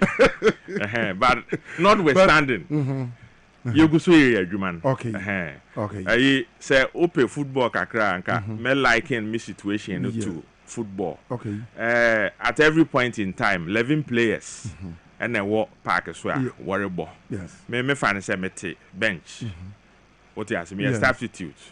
Nyame boa the coach will spot me. Okay. Na me banso any opportunity me nya no. Me kire say adwuma no metimi ayeden. Me to me aye. we executive member work Kwapem constituency. Sure. Nyame ya adomwa in about 2026 or we mobile come election na dabe. Nyame boa around May next year. Next year May. Sure. Obepe say bia other positions the constituency where obepe say bia ka obe contest bi. Oh, N.K. Anyway, that is a good one. Yeah. Frankly speaking, once I may NDC, they should krum wo Kwapem mo de say ekwato mekwa ko prebi. Okay. Na for now no migusu me underground works in ade. Eventually no I will come out officially to specifically tell the public. As the next election, you have your target and the position exactly you want to go. Precisely. So. Oh, how are you because people not in one more show. Yo, me aware. One with you, me aware. It's grassroots, you know, and I mean, I'm your president. No Mr. Odum say na me ya dom a wo dey tumi ni share inside you made the obedi mana ye kama enti obeti hu ana obepese anyway grassroots presidents wa won krofo no wo won sem bebre a woguso ereka kire me okay enti nkomo no yeguso didi okay enti finally ye be song so na ye song so a will narrow down to a particular position. Into you do some point now, the better go. Martin, honorable, yeah, the uncle on the sure. As executive member of Kwapem North, NDC 4, walk hall, Kwapem 8 you. Then I will catch up and an opinion, sir. Yo, as a man, person may catch a Kwapem North constituency. NDC 4, what want to say. Ma, one mama bemunya den. Okay. A chair now so embuye, a sing, a bebunya. Yatwe mutanga party a ye dono a ye adwumaden e de man otimi ba power no no ene the great NDC okay into mo abemumbu na emre ni du a bibia be den e be fine. Mr. Ebenezer Odum executive member e work Kwapem North constituency NDC amanyo kunum e na no pay nkoma hodo otimi be kan ye ho na ye di nkoma fa pandai election na Samba so Tamale High Court the atum say yen to parliamentary election ni bio and after day His Excellency the President of the Republic John Dramani Mahama akopiemu bechem together with the Food and Agric Minister Honorable Dr. Eric Opokua almost kwakokati sort ediama the first ever biggest poultry processing center wo mine Ghana moa Bizodum yebeda asesa no pe wo jebre na obeka ye ho nkoma hodo so Dwaboase dwumadi so na obebiebie nsem edemaye meso madam asepa for more wonderful hospitality we the ube mame 30 seconds yo medinchia kese eko mame personal assistant okay Richard K2 oh nice yo any all other listeners and viewers anopay yadamasi bebre Paulina so show or ekropon Paulina on the waka kire me say oba Deputy Women's Organizer. Okay. Paulina, Honorable Odum so chia. A very hard-working young lady. Obo adwuma ma NDC pa. I know. Paulina ekropon o ya de pa. Be hwe ne niema wo ye no a. So obo adwuma ma party. Honorable ya dasa no. Okay, we should have power 97.9 FM live on TV XYZ. Dwaboase dwumadi na eguso a ye de some kama no. Sabedi e be call Little George for aso ye. Apomuden ho nsem enupa and also betimi aboa na ya setene makoyie o my ready so mo de be som ye hwe Little George formra ye be beto adwumadi nso de amount Edeba Little George Health Shop. Yɛtena se say yɛpɛsɛ yɛkyerɛw na Sabiu Tafrache unya hoɔden ɛde som wo man de som wabusua na wan kasa wani gye ho ɛwɔ abrabɔ mu. Ewiase mpani sɛ obi benya wo na efiri yadeɛ ɛna amaman kama asɛm so ɛyɛ yadeɛ. Yɛdeɛ yɛka ne sɛ ɛntra sɛ ma yadeɛ nka wo nhyɛ dɛm na afei obi na Sabiu Tafrache wɔkyerɛ tade a wobɛhyɛ obi na sɛ Sabiu Tafrache Sabiu Kronto didi afakyɛ me ubegya on na po agye sɛ obi eba begina hɔ na asɛ wɔ boa wo asɛ wɔ kɔba enso na wo hwɛ wapomudin yie ɛna nka ohun sisi wo ho so a nka a saa nsɛm nyina nya ade a ɛbɛto yɛsrɛw sɛ eduru sɛ yɛka wapomudin ɛho asɛm a ɛyɛ a memfa eni agro enya de a esese wodi eto chacha kra efiri se apomuden ehu hia papa enunti ena efi Little George Health Shop asoye na ye boni dewuro ede kyerɛw enei se eba pomuden sempa de a Little George ene womo akano na ursan ye ho a na ye nim baabi asabi utafrache wudi weni kyerɛ na opese wokɔ ye wotema Community 5 PV of being run about no ofro soro said ye wokɔ basre ana Presby asori wa ye wokwan mfimfiri enei adwuma pa ene adoye a nyankopon onam Little George Health Shop so ayenti ye biem dadwa ama ayekese echen said ye kane no na etie no se kane no na Ghana fo nko abibifo nko na eba Little George Health Shop aba bepe apomuden ene de abrofupo etu kwan free amanone eba ya soye ene ye bedi nkuta ho ehwe kwan ya faso a ye boa Ghana man enya adanse bebrebe a sabiota frache de betre fidie nso a ye ntimi ntua emre no eho ka enu nti wonso wutie ye na se sebe wapomuden eto ape wutie na se sebe wapomuden no edi adencheche ama ne yade etwe wo abo so a ye to nsafrɛ se one Little George eni enkuta ho oseme de mini tema mini Community 5 mini PV obe run about no so dey corporate bi ho me ho ba bia epacho you are just a call away odi ene se obefreyen keke na woni eni enkuta ho na awurade ebefa ye so aboaw ama wapomuden atumi asipi 0243 140213 pacho 0243 140213 debia ye betra ha ne ye bon dewro kese pa ede kyerɛw eye wapomuden na apomuden no se upese wunya pomuden a obroni se prevention is better than cure uko bible mu a ye kan say lead us not into temptation is better than deliver us from evil entwenya na nkonkotom twon na watom awie no afeansa ena na ope ho enuro anase ope ho akwankyere said ye be ya ebetumi abo Little George Health Shop asuye ye betumi aboawo ama watumi afri yade no mu de nanso ne onya de ye ne ma no food supplement papa o mai mu de eni amanone de a Food and Drug Authority agiatum ama na pomudin na sipi no eya na eye chen se wo betwen no wakonya yawo no ansa ye de ye kan se enka men twen kra ma yawo no mansa yawo na ba ye wo moa ye betimi aboa ayi wa firi mu na se enya ma ya bon ban eneya enuti ene ye wo organic food supplement apapa ye wo organic and natural medicines a ebetimi aboa ama wani so ya na ebri biuru ni nyina atiako sebe wonante a asade ye di fufuo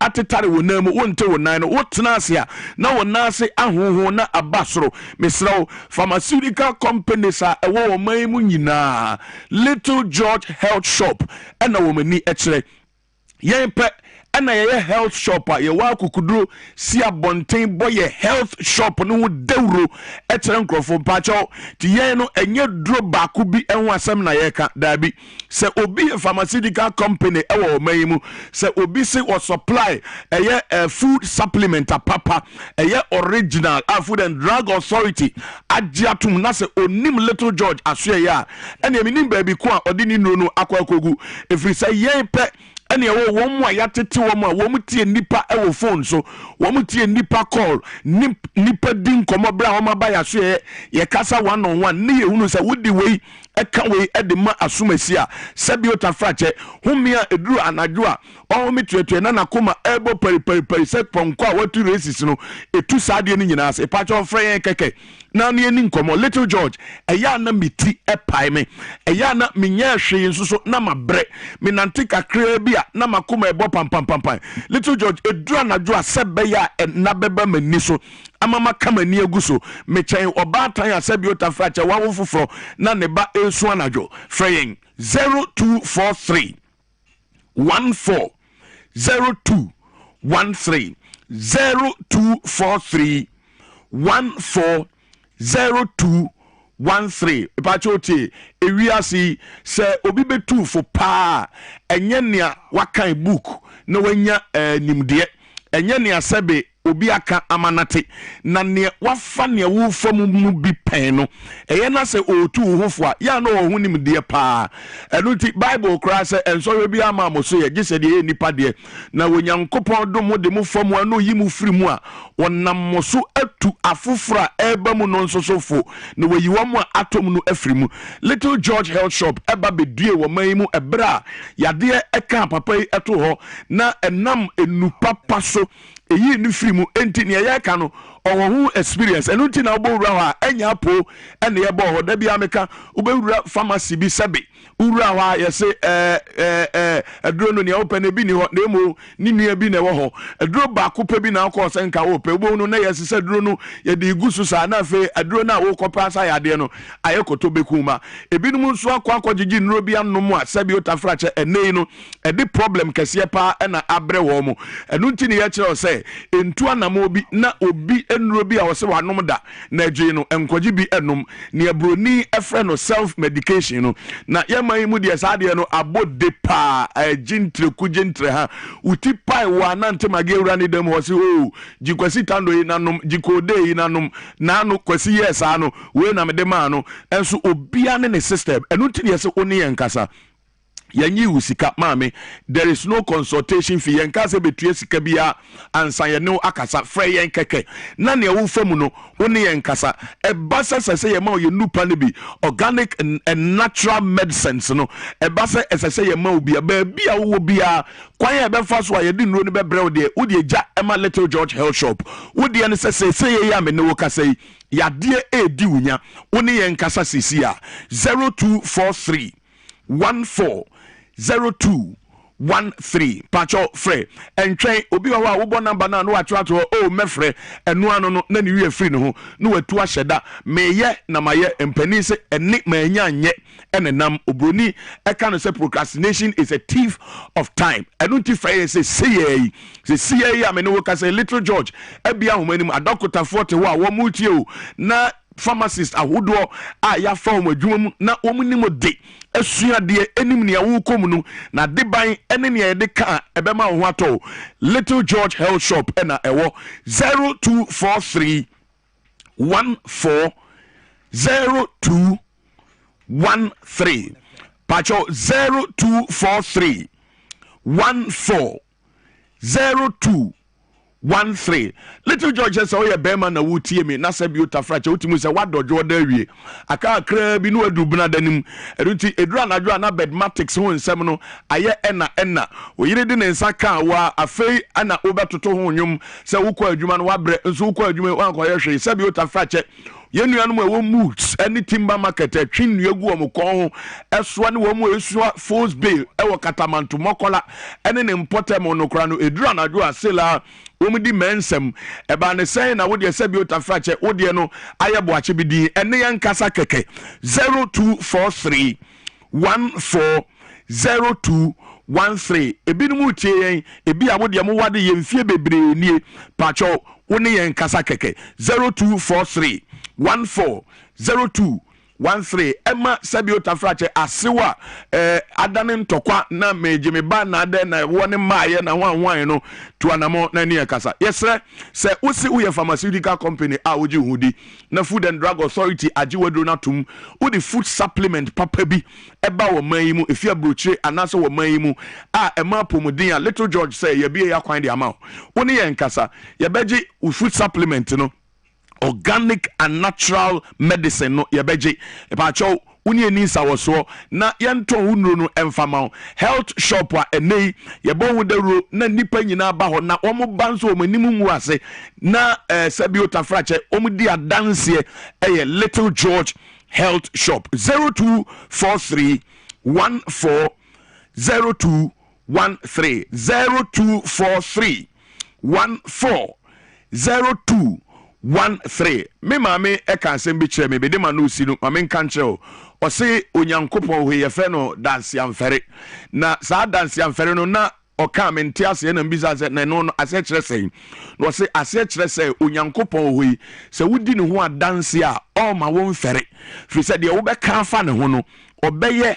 ayɛ ne chance apo sɛ yɛbɛtena ne yɛbɔ Little George Health Shop ho dawura ya na yɛmfɛre yɛde akokuduro ɛne gyidie ɛbɔ din no ɛkyerɛ wo sɛ frɛ na kɔ na ho bɛtɔ free sɛ nea yɛka no ɛbɛyɛ ama abrosa emfie bebreni ɛna yɛatena fidikasie so akasa mpɛntententen ɛna yɛakasa ɛwɔ fidikasie so sɛbi otafra kyɛ sɛ deɛ yɛka no nokora bi nimu a ɛnka obi etu anamɔ aba ha aba bobɔ yɛ asom kora kyerɛ sɛ yɛnya ne yɛkeka no ananka obi afrɛ power aka kyerɛ sɛ yɛnyi yɛmfiri so nanso sɛ obi bɛfrɛ ha na ɛyɛ adanseɛ ɛna wɔde ɛba 0243 14 0213 0243 140213 yɛwɔ community 5 busy of being run about no fro said the oko praise bi no yɛwɔ kwan so untumi mma hɔ a ɛnyɛ problem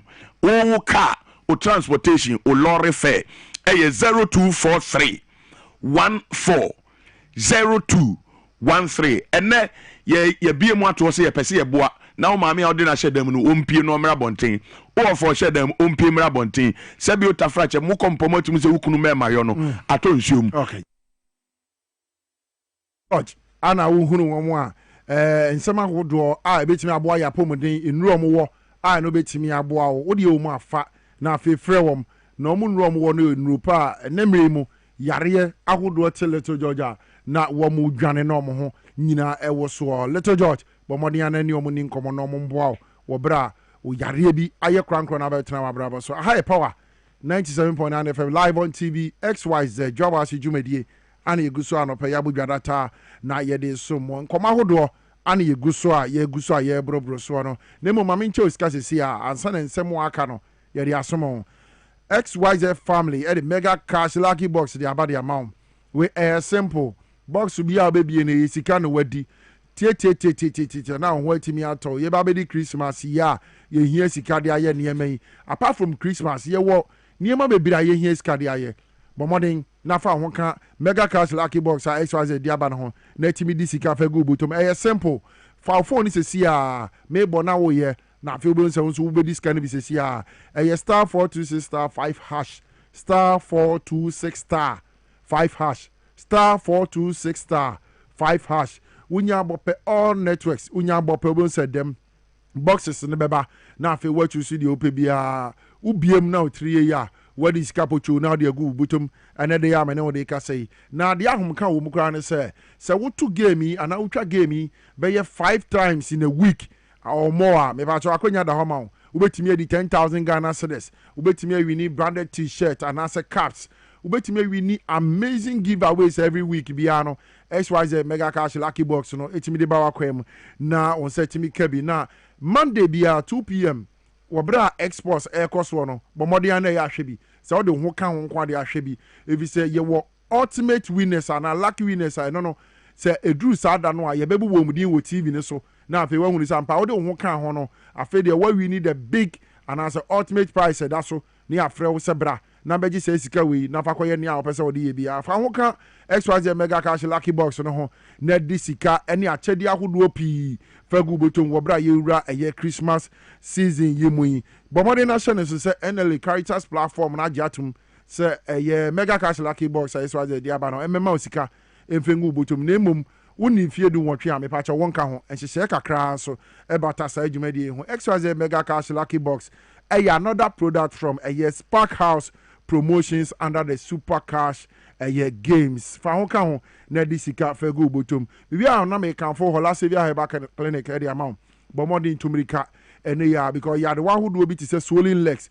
breast lump, stroke, diabetes, sauce bitre ekro etutu wa kidney problems ni waist pains me pa cho tenete wo ho adru papa ababi asa ya wa mabobo so ibi bia betena wa brabo mu aye krankro wo di akina kono manya dru ama no wo last stop eye hola sevia heba clinic omosansa asthma pulse koko baby afifiri ubi omoboa etu ase de ma afi epilepsy menstrual disorder and sexual weakness restoration hola sevia heba clinic and this adwumadi nyina na afi watimi anya hoden no e de abo obra bio wo behu no makira kwan wa Shaman opposite Access Bank no so bomode na friend number si ombejo so na afi wakoho na ne how bia wako catch your number to me about 0576 656 658 0576 656 658 and now 0200 623 038 0200 623 038 na Hola Savior Herbal Clinic from wow Hola Savior Herbal Clinic come say only God can heal you. Ebusia ye told media no so her live on Power 97.9 FM afi TVSYZ so your Facebook at Power 979 FM Jumedi Etwego TVSYZ so Facebook uko YouTube there XYZ broadcasting na afi wait me de ho aka Jumedi ho de waje nkyira to ase ye beje bre na afi ya kenkan de amount midi de N.K Obrempong ene dai me na maji akonya midi Jumedi ho chia me na me de asomo ye movie other stories won koma hodo so a nano a year on the November 23rd ya ana Guinea Bissau for election ebaso na niema bebre na si wo election no mo me nteme ho ase just say eye niema bebre me ne wo de ka say president anot ya konya so Umaru Sisoko Embala wono declare victory edi ama ne ho eno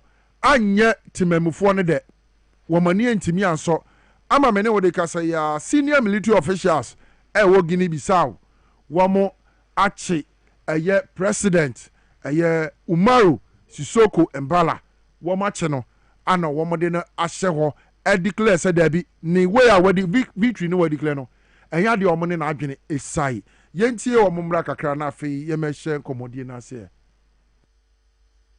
Nkanya chef da casa militar presidente da República.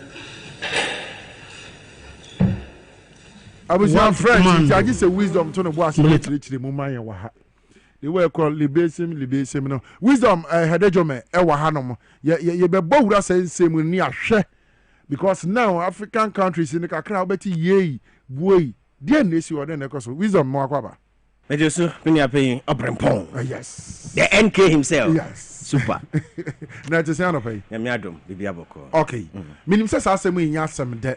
Especially so twa and we beto Ghana Foreign Affairs Ministry. And the be issue statement said debi. This is not the way to go. Ya je kebi mamin kebi amemo e de atum enunti na emfie nan bia ye say temamufo wo mo nkoto aba mfankyere o madwene say mampani a oteso no wo mo penwa wo mo nto asomfanko which is the two term one. Yedi ama mampani bia se omra medi edi so mo pe na mo nkoto aba mfama no mo mpe no nso a the same abato no ana be yidi aba se wo yempe kwotena fie bi se wabra ba boy no anhyira nso ye ne de asi wo Guinea Bissau wi ano odin pa but minim se wo details ba ko mienu bia person mfanto dwa enti yenko na tie for na ahwefo hwe. Even before I started from Guinea Bissau, let's just go back a little. Okay. We share the alliance of the Sahel states, Niger, Mali, Burkina Faso. Yes. This issue the current ECOWAS and other leaders, President John Mahama, AD and Nimu. So now these three states no or reconcile or back to the ECOWAS sub-region. Okay. Obekai in September 2022, and Burkina Faso, Omuku no, Yankasa Captain Traore, Yanko for a budget, so say, Wababaye, and then before that, in July 2023, so in 2022 September, and Burkina Faso, Omodie. Then in July 2023, Niger and so Omodie, and Brigadier General Chiani, or no Ebabe taking over in the affairs of Niger. Fast forward in Mali, and also 2020-2021, the same Goita, Brigadier General Goita, the first school in 2020, the second one 2021. And also Mali is also at the center of this.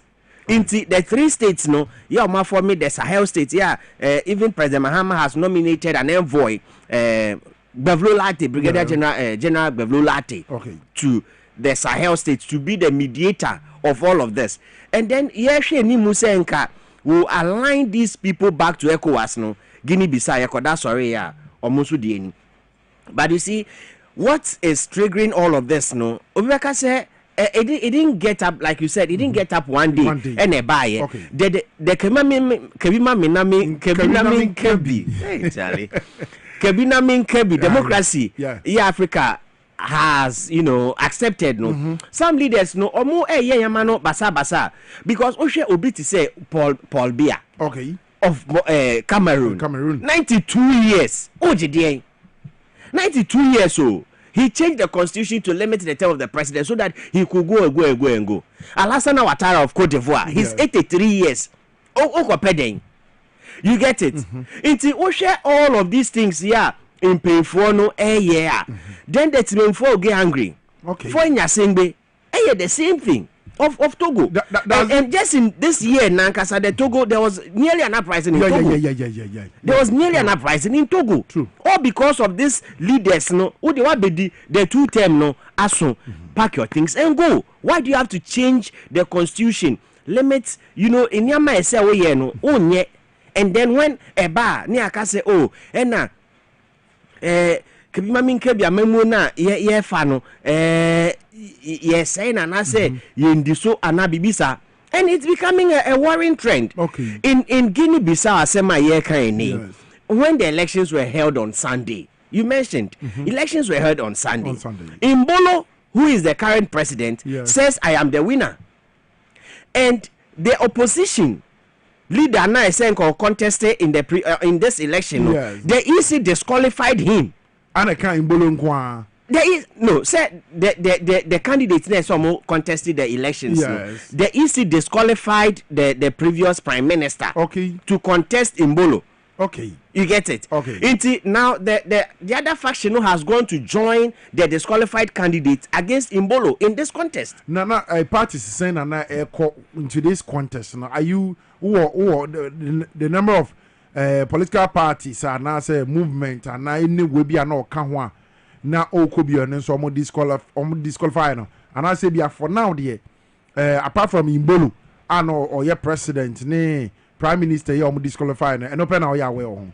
And I make I say even aside from that Mbolo and the former prime minister no.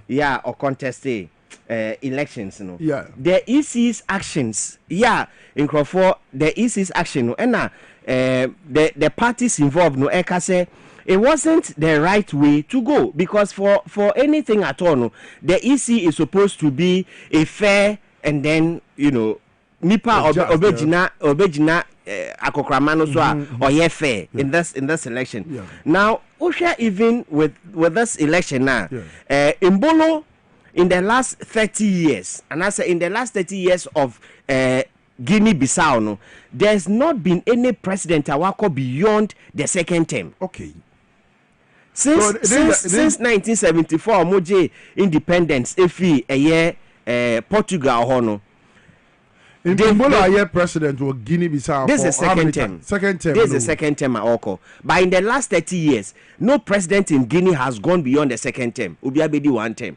Now, I say identical constituency. Abedi 1 term. Then crowd. Abedi 1 term. Then today I also say Banessa because presidency now 2 terms.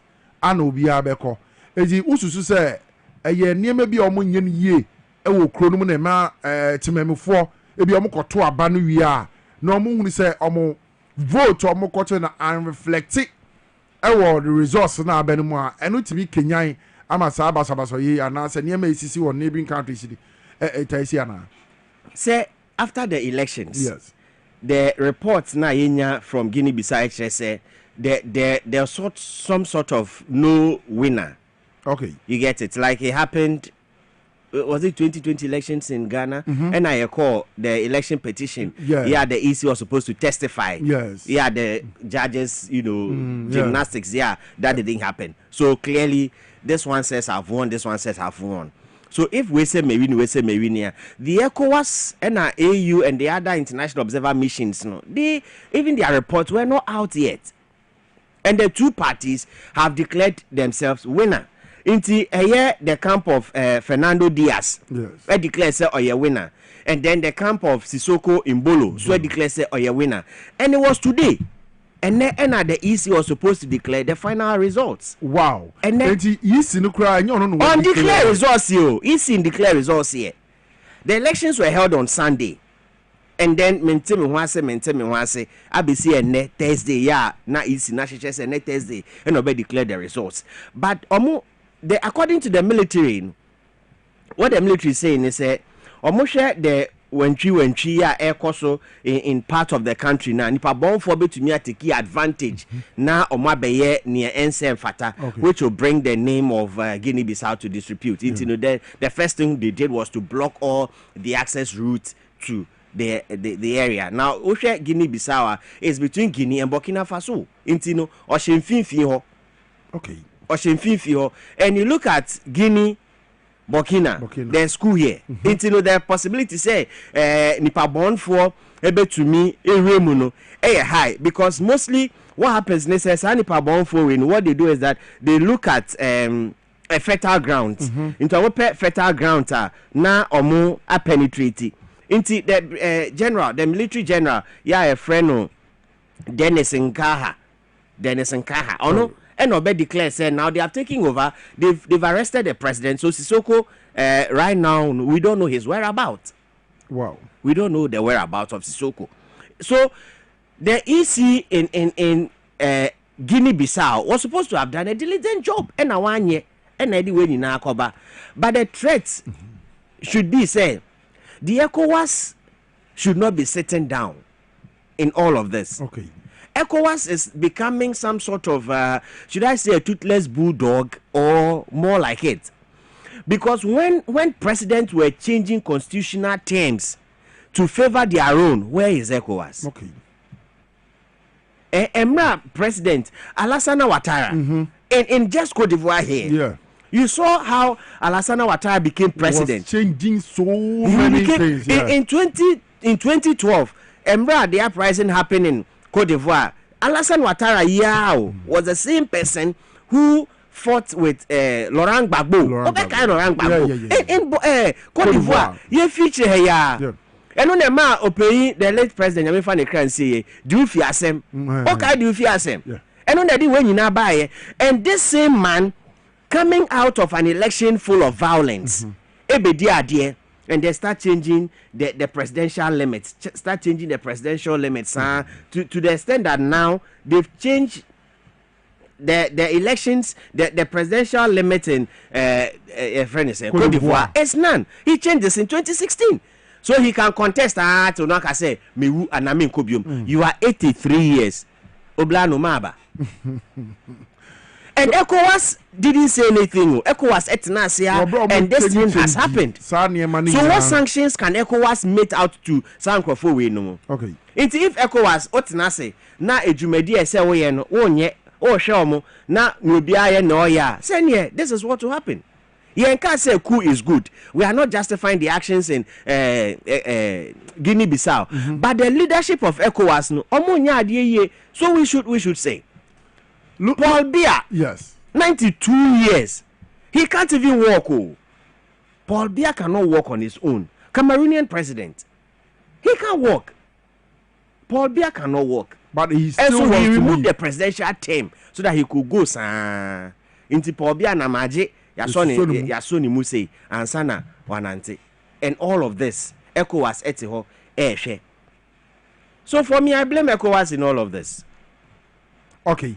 Going forward, no, what do you think, sir? Ebetimi aboa, sir. Yekoye nim, sir. Africa hanum democracy. Kwanya penifoni bi omaji atum kra, man penifoni bi omaji atum. Say okay, kabi mami kabi ye nyina yaji atum. Na and also a secretary, sir. President biya wo kwan sir obeko 2 terms. Na wakwa tenefie. Nti uhwa starting from the former president Jerry John Rawlings. The time Saudi we be sha say o man Ghana so no.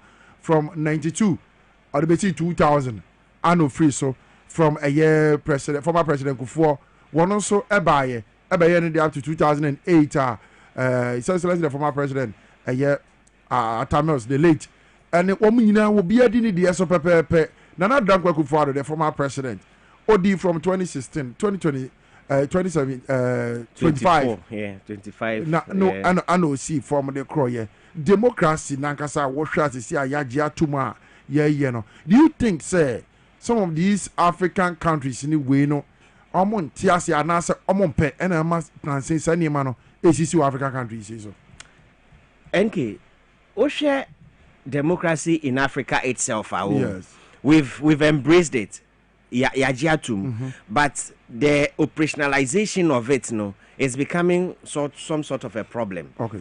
One, there's no confidence in the electoral system. Okay. Nobody has confidence in the electoral system. We're having a conversation, and we can say, okay, so when a ban way back to be the 8 years, within that 8 years, no, or making sure say there are some key states institutional heads obey you more free or to have access to the electoral, processes. Yeah, obey to me, I influence the system. Okay. We saw the diligent work of Dr. Kojo Afari-Gyan. Nobody ever questioned the integrity of Dr. Kojo Afari-Gyan because he lived up to expectation. Okay. And so the two regimes, NPP, NDC, Obia F at the hands of Dr. Kojo Afari-Gyan, he told us that the elections are won at the polling station. Yes. But beyond the electoral reforms are abano after the Dr. Afari-Gyan, I'm using the Ghana example. Okay. Can we say there's confidence in the electoral commission? No. And then obi the petition, yes, some the petition my president say only EC in free workers at the electoral commission. Yes, the petition akwa say press EC in free it is ene na NDC aban aba and oka say EC free the next government obeba after 20 something and so ka say EC ne abeto no yen so yempe infractions, petitions. Now the president has been said, send a petition to the president, let them send a committee for it to Chief Justice, let's do this near easier free.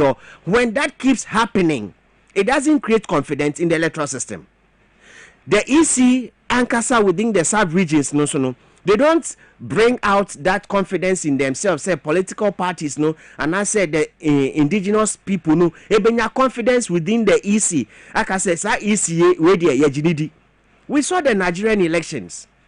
Peter Obimo, this the kind of friend is Tinubu Dems. We saw near Kosunina. Say, this one there, this chinchimnesa, go and sleep. By the time you wake up, no, Charlie, electoral system, they say, the system has been hacked. And they mention results are staying around. Voodoo mathematics in Kwana, EC, area within the sub-region. Until if ECs within the sub-region, definitely they will not be confident in the electoral system. And once there's no confidence in the electoral system, no, then these things will happen. Because at the end of the day, people go to the polls, my vote will not be protected, my vote will not count. Yes. So it come back to the questions, position you be to say EC, Electoral Commission, any, let me say, judges, any other no. And this was a political appointments. They should be on their own. Yes, a man penny no. For me, if we can really protect the democracies of the sub-region, these things must be done. The EC should be left alone. The Chief Justice be left alone. Heads of security institutions be left alone. Attorney General be left alone. Because right now, the next government that will come after 20 whatever, okay, IGP, go, immigration boss, go, police boss, go, chief of defense staff, go. So, a new set will come in. And the cycle will continue, even to the extent that, say, I buy way back. That's what I call the winner takes all syndrome. Yeah. If you don't change that mentality, these things will happen. Okay. Because, me MP. And in my office, Asimesi, the district assembly, Asimesi is working there. Yeah. It will shock you, say, somebody could be appointed as DC within a short period. Change of government, no, you will go, a new person will come. Sure. The work will not continue. Inti, buy naba, say, what will favor our people. Forgetting, say, the constitutions of all of these people say that is the sovereign will of the entirety of the country. It is not for political party A, political party B.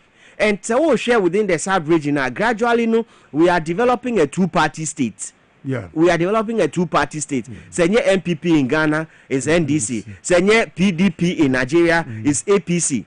Senye the Democrats. It is the Republican. So gradually we are developing that two-party state, that two formidable party state, and it is becoming the winner takes all attitude. Instead the winner be taking all the NSM so before more they say I'll do the things that will favor my people. Then at the other side, no, the others will suffer. If they suffer, the military will just okay.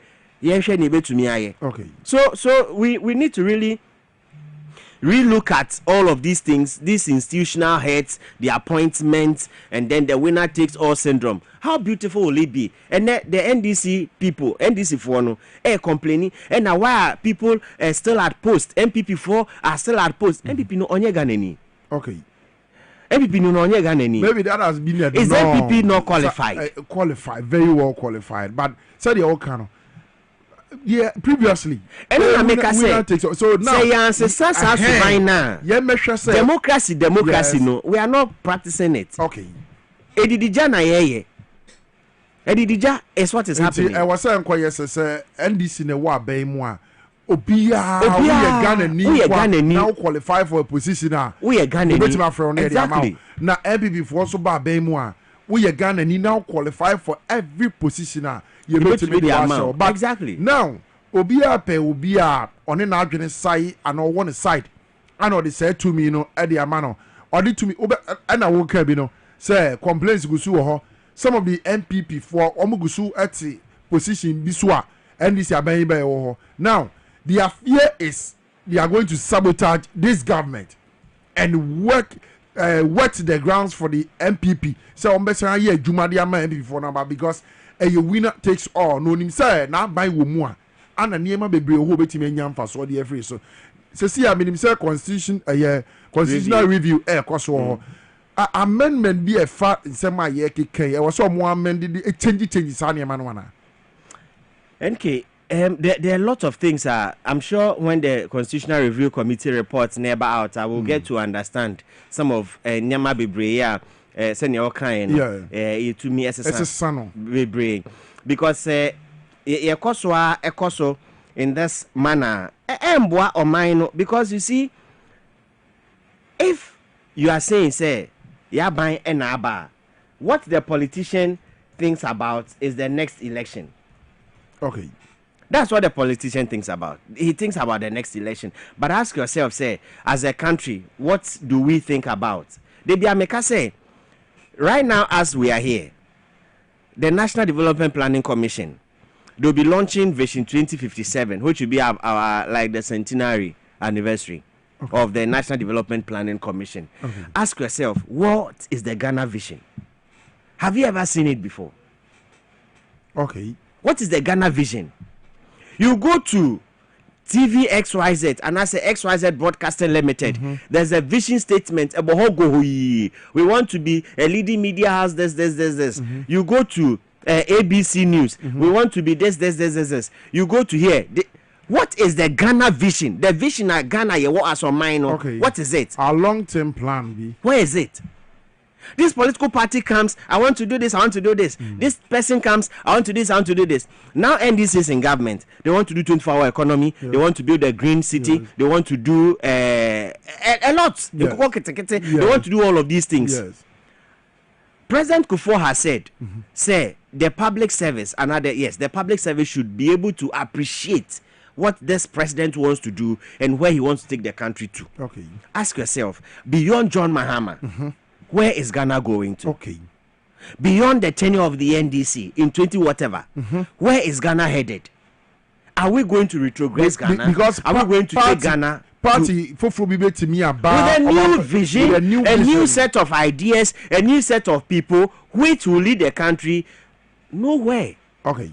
Because previously, you had your mind Sika Ebesha Hospital, I say, or Mampeni for bar. Onye weguno ye de omani sika be market for frase o mampani for ba onye said ye de omani sika ashe chocolate factory ase ewo mampon akuapema ya ehwo ni kuro a tetekwashi edua koko first ofi Fernando po ba ye mampon akuapem bepem ne udru ho a tetekwashi koko farm ye wo tetekwashi koko nua na odua ni mienu wo ho mgusu bo ho ban a obi obekoto obi aye de kire no eti the former president John Ejekum Kufuor bo modern as a chocolate factory ase the year 2007-2008 and san wo si from sanka wo ye chocolate factory e dey ase tetekwashi ene mampon akuapem nyina ni onyam se ehɔ no mo na omo ma ho kwan se eye tetekwashi enua ne koko wo ho enti ode hye ne onyam and now many what they can say I feel we been 18 good years chocolate factory no almost as here e mampo akuapem egusu ye skeleton and ko tre na ware wom wo bre ko a so du mampo akuapem apart from farms kakra ne bojo adwuma bi anse da ni ho it is our chocolate factory alone say abana atena so mampo akuapem mo a enipa youth ahodo akọ school e benya adwuma ye wo ho o kapani e dey politics ubie wano ne dey politics enti sika twetwe di a mampani dada kufo shas ya wode yes so the yes adwuma no aka nwuram but say dey me da nyankopon say mpanifo bi ho kwa wo ye private investor na se wani je ho se wo be invest in chocolate factory na wo mampo akuapem no bo modern ya na frɛ o frɛ wa ha me ne wo bedi nkomo ye studio lines no frɛ na ye ni nkomo na fe ye mfa nko abankese mpanifo ho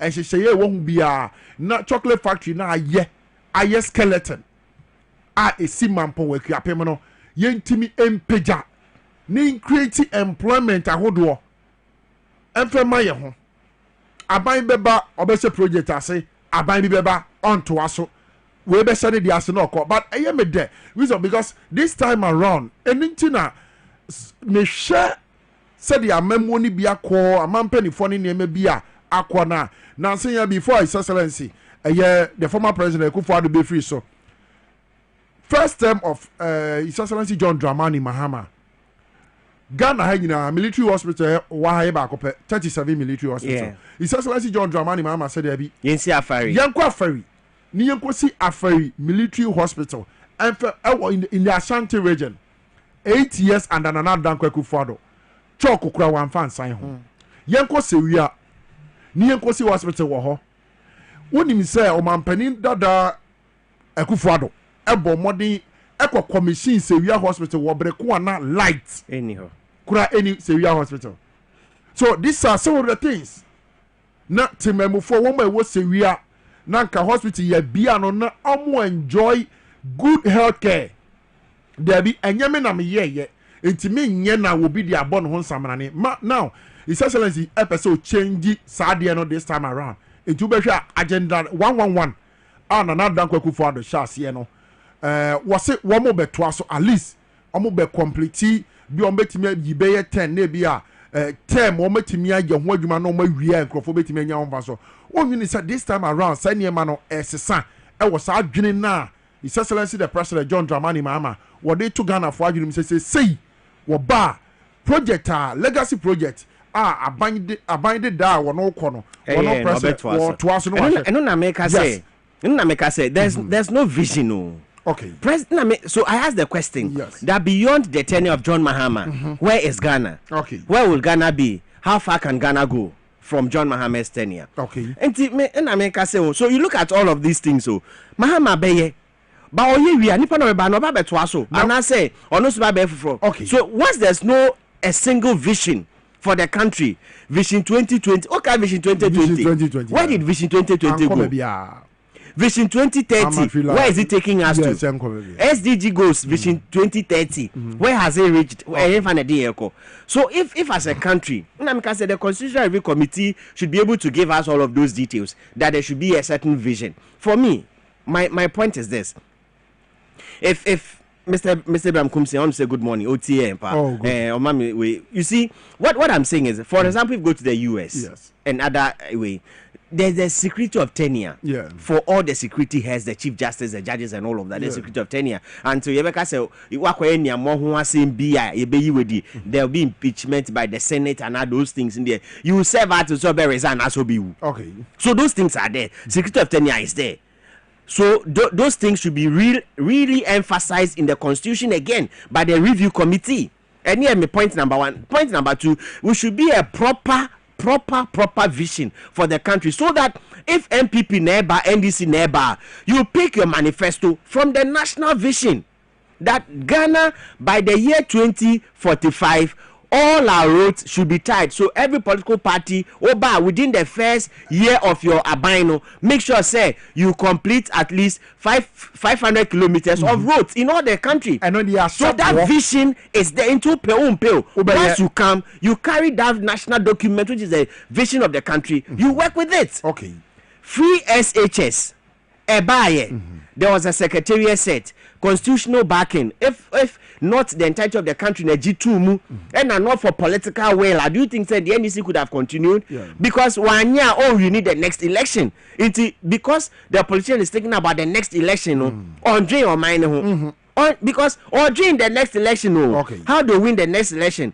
Election 2028 started the moment Mahama was sworn into office. True. Very true. And Mekadebia said this time around, MPP for Ebeyomo primaries, Nyame January 31st. No, that is where 2028 campaign, no, Ebe free. Exactly. Right from 2026, the MPP primaries, no, campaign as I say for 2028. So the politician is thinking about the next election into an okay. So until there's that national vision, political party be per se ubedi or mind anymore. You don't have a vision. Okay. You pick from the national. Now they okay. Then we move on. Okay. Until we do these things. Very well. Wisdom medal as a pass and come on ahodo also. Oba na fe nsema ahodo. And we hear Ghana for ye pa. If you look at it, some of the comments are eba me cross Spanish aba ye ba me kind mo comment in the amamo. Enti men worry. Enti wisdom. That's a power. We shall high power. 97.9 FM live on TV. So Z Dwaboase Jumedi ni egu so ye de some mono na petition bi samba be koso. I know the N.K Obrempong the media nim the year 2018 under the leadership of the former president of the republic Nana Dankwa Akufo-Addo. Tete Kwashi Cocoa Farm here American was a public private partnership $3 million. Say yen fancy Tete Kwashi Cocoa Museum. Mampo Ekrapem. Sikana sa. Many woka say museum former president Kufuor na san say ase no. Eno na sa project ne buy no ebesi Catherine Blema Afeku. She was then the cultural and art minister. And ebesi ni so. Every year no. Omakoye renovation. Ewo museum I want Mampo Ekrapem. What Tete Kwashi Cocoa Farm ho with the $3 million no, they just did a renovation of it. And no Barbara Otin Jesse Anna was no sad time not so our yes no ye baby semu museum no ye mama $3 million say mun fancy our Mampo Ekrapem no ye baby semu entino mon train o man ni be ye baby e wose ye de to na temamufo yenso ye woto ye wo bra yakosa line to mi amamo no mo be ye de amayen enti Catherine Blema Afeku ene Barbara Otinjesi Nyankopon ya adoma me ka ensem mi kuchiri petition e de akoma president Mahama on frame no misa $3 million ni ye de ma mo say munko si museum no Mampo Ekrapem Tete Kwashi Cocoa Farm no sika na e wo hefa e bi say yenko Spanish heba fo aso yenso mara omo so enu papa eboa na se nipa yare bebre kwa omo yare bia ye kra nkode ato so Spanish heba for omo ready yenti omomra na afi yento adwumadi no so NS ya bio me de N.K Center nupa hu da wubo ene bro ya damo asemu amono maduro no na musan di hu adanse e ma foforo nso ko tobie tichu me ma me ba pani a ukom maku na ukodi hu adanse ne yesi efre N.K Center fo ndro no e maku fo aduro sansa ma me mpanimfo na aka ne omo wi mi kotodwe wi mi sisi ni nyina agyan se no ano omo no tipa cho usu age no wo maku a chase no num bi na maku fo na tede papa adura me ma me no mi akokodi hu adanse no enu ni e N.K Center for your Spanish garlic capsules and Spanish garlic mixture adura we mienu e na se na ma me no mo a okodi adanse sansa se de no odi asade ahrusie no omo ntia ase enu ni a Spanish garlic mixture e we aduro nso e na we topa ye edin no se nanso enema ewo mu no enso nso ne dem utumi to we nko anom usumi to we so enko anom e check capsules no nko anom utumi to enso no so nko anom ni nyina bia de ne ho na kamienu no bomu ene na atadwe na jeza watede na ye adwuma no wadre de enti ama me to ye nie osena onya siatica na ka no ho a o waso dem a ya bontwe no mu de na ne yakuno kura sciatica nerve no hompo ni musa na wontimi nya no ho hwe ena odofo bi ehye no emakoto Spanish garlic capsules ene mixture ya wonomye afi de ya no kokora wanti hwe bio afi na ase wa na ne ho yira no okokonye aduro ya wonomye ndi nyina agya nti na makofo to aguso wo mo nom omokonso anu omo ama mema ko ni bi mema no soso no mu anache se fie honom de ani gye nko esanse edu anadwo omo power sa wote ase Spanish garlic capsules ene Spanish garlic mixture duro no eye ehoro ntini mu eyi mogya kwan mu ema ntina hoodin timi gya ne na so na asiesie onipadua na ama hoodin agina mu se na ne sa de bone dia ene ese de wafu aye kese ama cellulite aba wonsa ho ne woto ho nti ama wontimi share stretch na sa body con no na ebeyi efri honom no medru ebeye wo system ne mu yie enku ni seminar no enye ni nyina ne beboa wo de beboa ne se wo ba redie no mu adwuma ama hoodin abam enu ni metre se utimi nom Spanish garlic capsules ye nko a ebeyi wo mu ade papa bi a wate se garlic ye bieye sans na obi a wadi free finhia du mienu ko bia no onomo a eboa ne se da be regulate ni mogya kwa no ama emogya na hoodin agya ne na so yie na obi susu obenom N.K Center ye Spanish garlic mixture no ono susu sa onya garlic mu ahoden onya nkatwade mu ahoden eni ahoden papa bia ewo sa niema mienu ayakabom eni niema foforo bia ewom eboa ma mogya ne di afurisa ne yie na aye oni padua no susu yie afei ye wo Spanish jingo capsules ensusu wo ha Spanish jingo capsules no eno no na eboa wakoma ahoden obi wo ho no mo a na koma no tu mogya na entimi nkonti no ubeko hospital yesi chambers ni bia ye mre ebi nye adwuma akoma na ho no ene nsensem bebre enhonhono ye nyina eti jingo ahoden na wo mo hwetentem enhonhono ye ewo waposo ama osisi ye wo ya ama wo nkotodwe ye wo ya ama wo batimu ye wo ya ama wo siremu ye wo ya no wono Spanish jingo capsules na eyi free honom krase de be ya wa hoden betimi agya ne na so yie oba ebi anade asi awo ekwan kra no utube si baby na ahunu wunim ehonhunu etimi ba ya adwene mu ebeba ye yefunu mu ye nsunu mu etimi ba ya wodie mu etimi ba ye prostate ho etimi ba ye nipadua kwa ne baby bebra ye nhunu ye mfe ye ne nhunu na utiri ye yie na aduaba bisai mu ahodi ko nipadua mu ana ahwete na mawo ente sa de age sese kan kokan enti odofo me kanfo amawo eye Spanish jinko capsules ye jinko no eye GINGKO enti hwehwe bi nanom na ebebo yenko a na ewo bie ukwa baabi na obi ka kyerɛ se owode ese no a ka kyerɛ ne se upo original one no eno ni Spanish jingo capsules obi a ne refi ade ntempa tichu ye maame ne ye papa no ma wo mu fi akwa animu no mane jinko adre bi nom ebebo na mana kaya de ntem obaba mu ese obi ase wabon obaba obi ase wabon tra finhia du mienu nko ade amane jinko ebi nom emu ahoden na beboa no ama na kaya de ntem na se ye na koma yie ama nipadua ahoden akwanenim ese kita anti aging properties enti ebeboa aye wo skin ni ya mana ye firm ya body ni nsage wontwentwom na body ni nyini enya wo age Spanish jingo capsules ayema oba o twabra na ne honamu yira no wonya adre na no mo a eboa wo se de be ya sa ho yira ni nyina ebefiri ho ye friend jinko capsules Mr. Obo modern se obeko internet so no hwe jinko na hoden na mame ebe ma asem no kra ye tietia ama wate masientem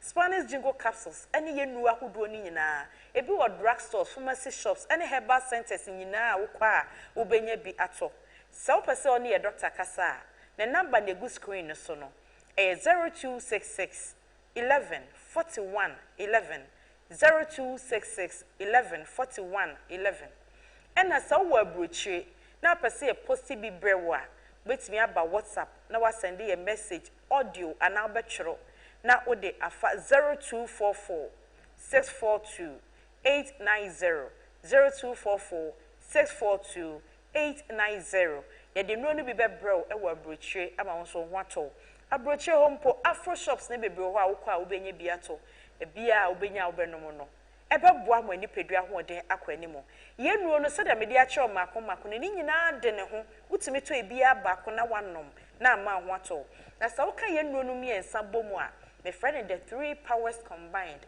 na kire se wanya jingu kakra wanya garlic capsules nso kakra na wo de garlic mixture no aka ho ene na watu adi ono na miensa ni say ya na my friend the 3 powers combined ono miensa ni say ya my friend forever young esan say antioxidant wo ahodo ni nyina mu ekwa kohyia na afi wo mo siesie ni pedua no ayi wo mogya kwan mu aye wakoma hu yi adwuma ama akoma no ya we bia wo ho afiri ho na siesie wo se de be ya wo ho den ankasa no ebetimi akonanim the 3 powers combined enoni ni ono mo a ewa wo unyini da umfie be kwanim mu ensoso na woni pedua no body mass index ema o metabolic age edi adanse say wo shakra enoni Spanish garlic capsules, Spanish garlic mixture, NFE, Spanish jingo capsules. Yen way so the drugstores, pharmacy shops, and herbal centers. E wa Ghana have a beer, o kwana budia, ubenye biato.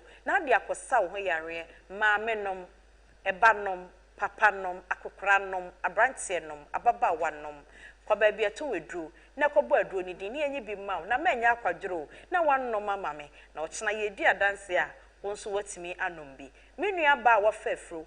Ene wa uma ba no fo facha wo doctor ansa na watimi anom na onomo a minim se obenya dance adi wo a wo BP anase blood pressure na opese ekofom start ye na dura ye de ma no na milligrams no wo form kra he say ya page mu akwa kodu 500 milligrams o kwa animo odofo kasa no mienu we bo mame Spanish garlic capsules and Spanish garlic mixture BP ne be kofom ama wadro na ye de ma no yama de ewo form kra 5 milligrams na fe ya tra wo diet na wadidi ama ahoto abafie sanso so ena obi a wo sciatica onu maduro ye relax sciatica nerves na ema wo to sanso na obi a wo diabetes a wo pese afa edum pepe so obi a hwe kra bekasa wo ho pane e wo fie ma wo short na wo fie afa be kakra no ebe mo waduro kakra bi ebe boa wo insulin production na fe wasan esi wo dademu na chese wo de aduro we ena ama akwa na aja edwuma ye anase na edwuma ye no ntimi nkoyie no na wo pagam N.K Center so de yenu ebi wo drugstores na pharmacy shops nyina mu ye number na gu screen so no obetimi afre na one yen akasa so yo bi a wo anum kankan ana dwarewie na ho keka wo a fra ye number no na doctor enu bedi nkomo 0266 11 41 11 ono bekasa na wacho se de obefa eduro na ebe ma ho ato N.K Center yenu organa babia a wo kwa obenye biato na de ahoden ene apomuden pa ebeba unipeduam hyano so say yedro no bia obeto no ubehunu okode ya woda adro no ho sa wo hwe topa ye no a okode no eda na bati so ha ena sa wo hwe adro so a okode no eda na pempem esro hanom esan da na pempem ha enti wo no mo a na ede ahoto ne ehosane papapa na ede abra unipedua na kai say N.K Center ya na ya ye nnupa ya ye de ama amansan ya obia nom na eboa no ema nipedua ho de gyan na so menu aba ema body ne nsage nom N.K Center 3 in 1 no ekita anti-aging properties skin be fm na ahoden aba medeni ohema sachiwa ahwenepa odonfo de na chen ya ye besia ehia bi shipping industry jumedi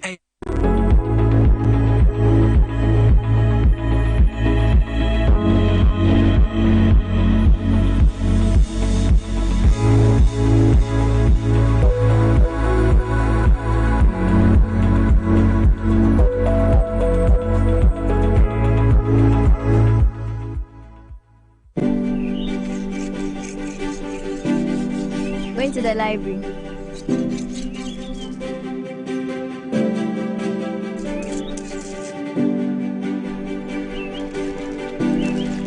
Going to the library. Okay.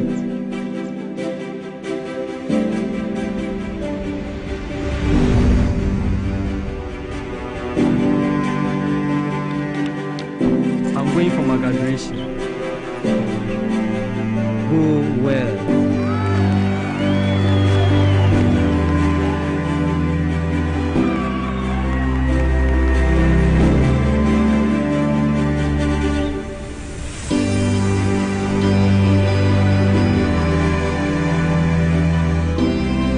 Education changes stories, and being part of these stories is the real passion for us.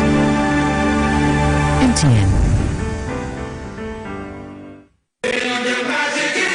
One tell one now, one blow. One 1 now one can show. Bermuda Games 2025 reloaded. This time around, let's say a gala competition. Yes, bro. The teams are well represented. Team XYZ, X Natural Mineral Water, Work Natural Health, Medimosis Clinic and Prostrate Center, Mirasi. Bermuda Games 2025. One pay you, but Yambi say with the Team XYZ and a war for trophy nana. He work X Natural Mineral Water. Another Medimosis Clinic and Prostrate Center. Okay, there. Bermuda Games 2025 reloaded. Obakodo on the 5th of December 2025. Nature Farmers Day. Damadani ya fulfill the holiday. Venue near Mac Downtown Park. Wojokers Nechiwa Labadi. Time near 10 a.m. Pepe. Be show favorite presenters and players. I will show football skills. Mugabe Masi. Yes, my near power near. Ohinbabwa ma Benny. Okumangra. Mankasasoki Nicholas Metsiabo Nedu. Onye Ekuku Damana Nebongo Galeas. Bermuda Games 2025 reloaded. Obeye holala. Yefema na kwa me taxi driver na enka na misisi eso misisi na aka na ato na twetwe binya 3p garlic misa no aboa me pa edunu asa miracle bi wadro no sese mafunu kra se di sia twimi anka se me humi esisi so se me humi ana esisi so obeka se di bibi hye me so bi no ni na ye normal ni BP na ti no ti pa me sa 3 days ni na edunu anka se de nyankopon di ayi bi ahodi se ma yi bi nya sam ketwa ana se we de me fro aka so na me fa hye me nkwa me me de abe fa 3 years ana aseme gina wa me mu sisinya se me kwa me de ameko bi amu so much me dru da ba 6 years ni o tema sisi am ya maji se ene meja na saya le nem kumi preko ene podi ana me koto 3 garlic mixture ni tema me kase yankupo no yam se ene ya me no kase me wa tomia me din wa me ntiase 3p garlic mixture ubenya bi wo mamu pharmaceutical shops and herbal shops Fred Piwak e 02489288824 and 020100002.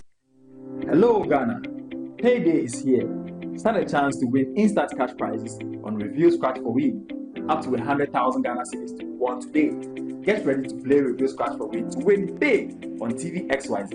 Stop scrolling and start winning. It's simple. Dial *850*6# on all networks. Choose your card type and select your lucky card for a chance to win big. Play with at least 5 Ghana cedis or more. You could win up to 100,000 Ghana cedis in cash prizes instantly.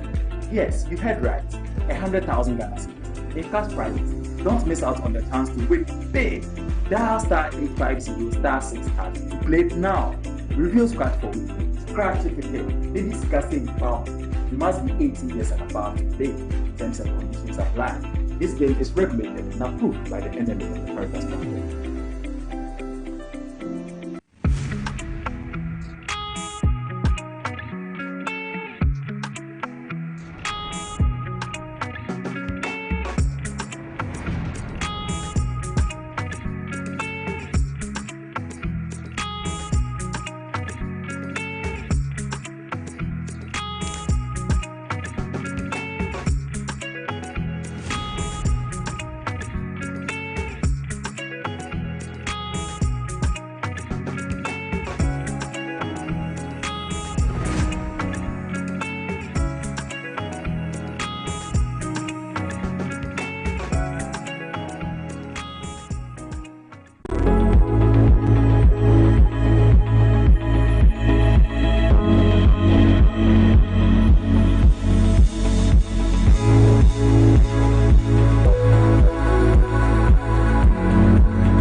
We shall have power 97.9 FM live on the TVSYZ.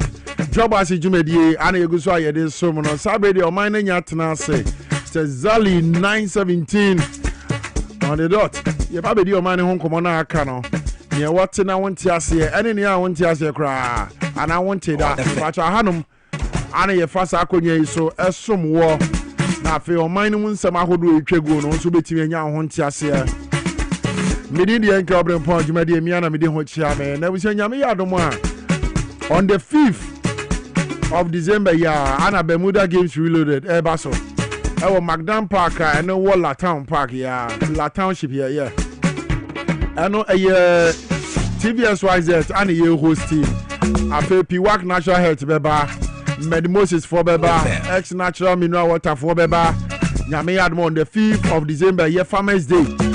Day holiday, Edema, my Ghana, you know. We'll be on for an inch a year Magdan Park, Walla Haya.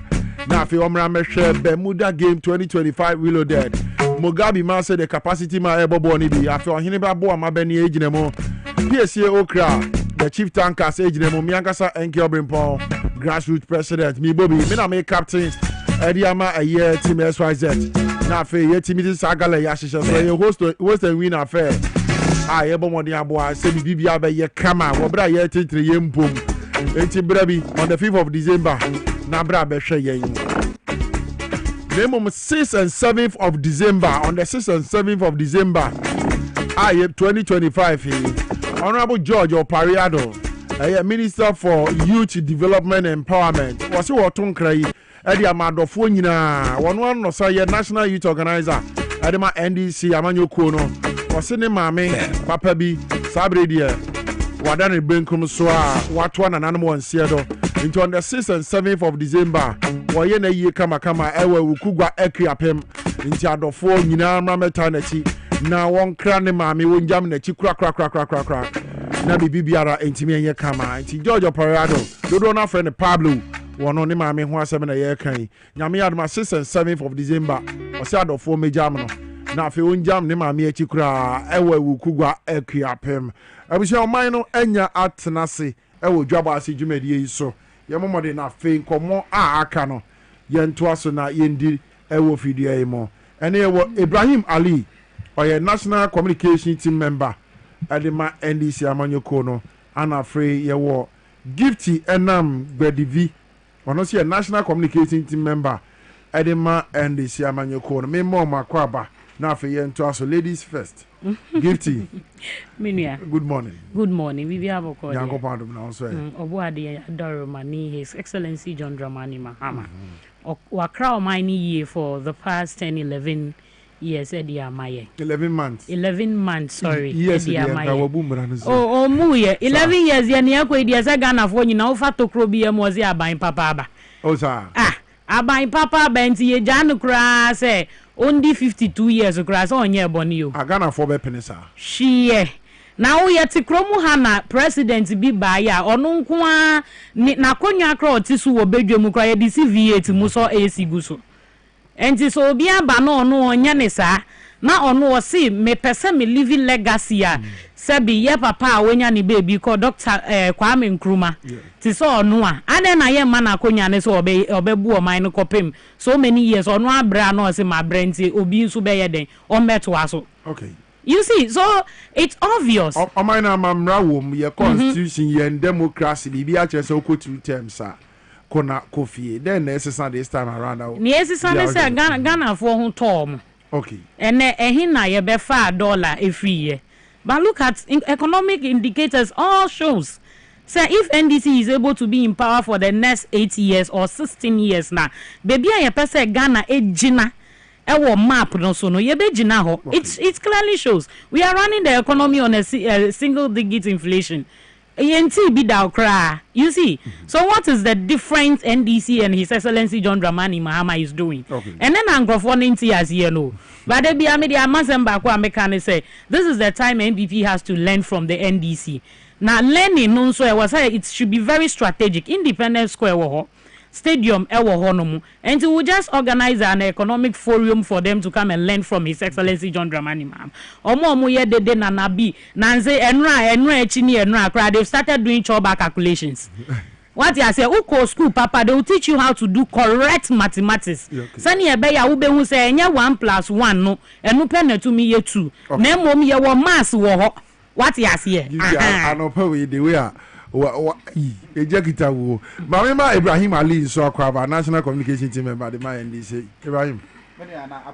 Boko na so mente won ka papa. That's one part of bra na behwe Ibrahim microphone and family and I'm maintaining cover. Ibrahim messing about or microphone no maintain papa. That's one part of me. In the ancient common as here, Emreno, Edika Yediki more than that. Bayan and Sunny and Nanny, and a ruling every time High Court by.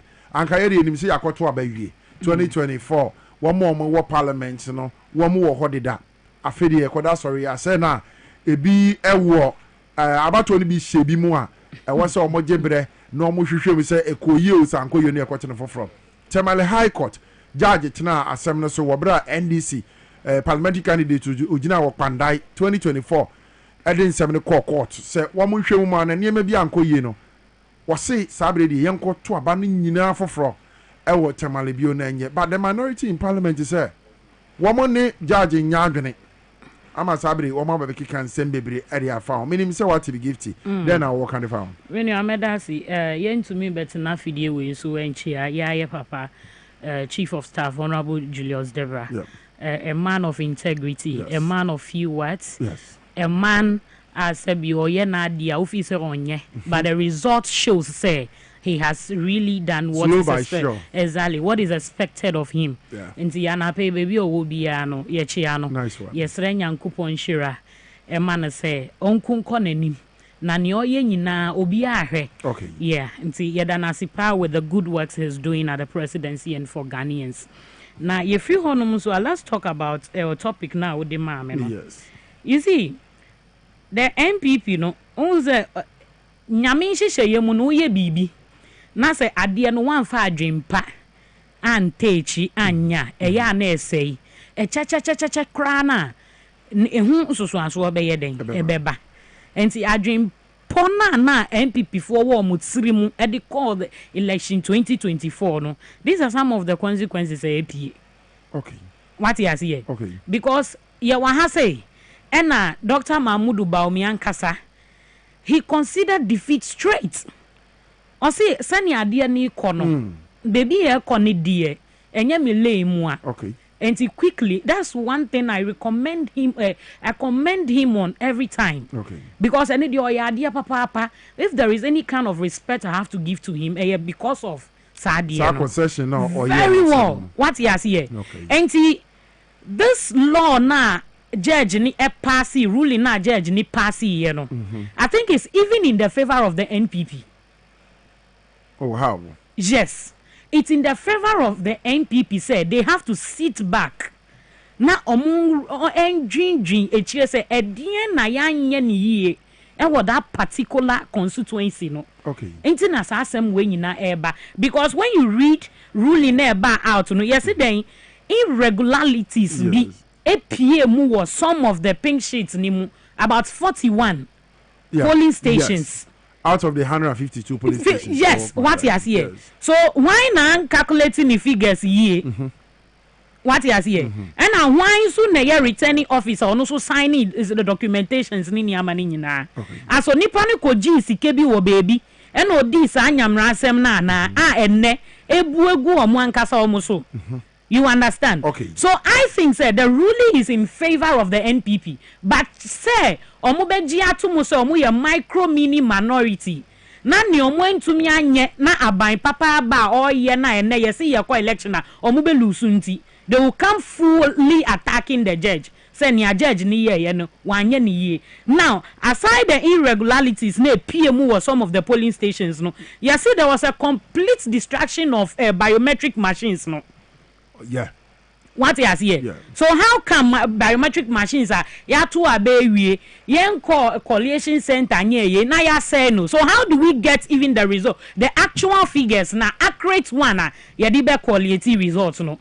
And then ye fe chire wie ya one kofro bi se nipa ni ye MP for the constituency.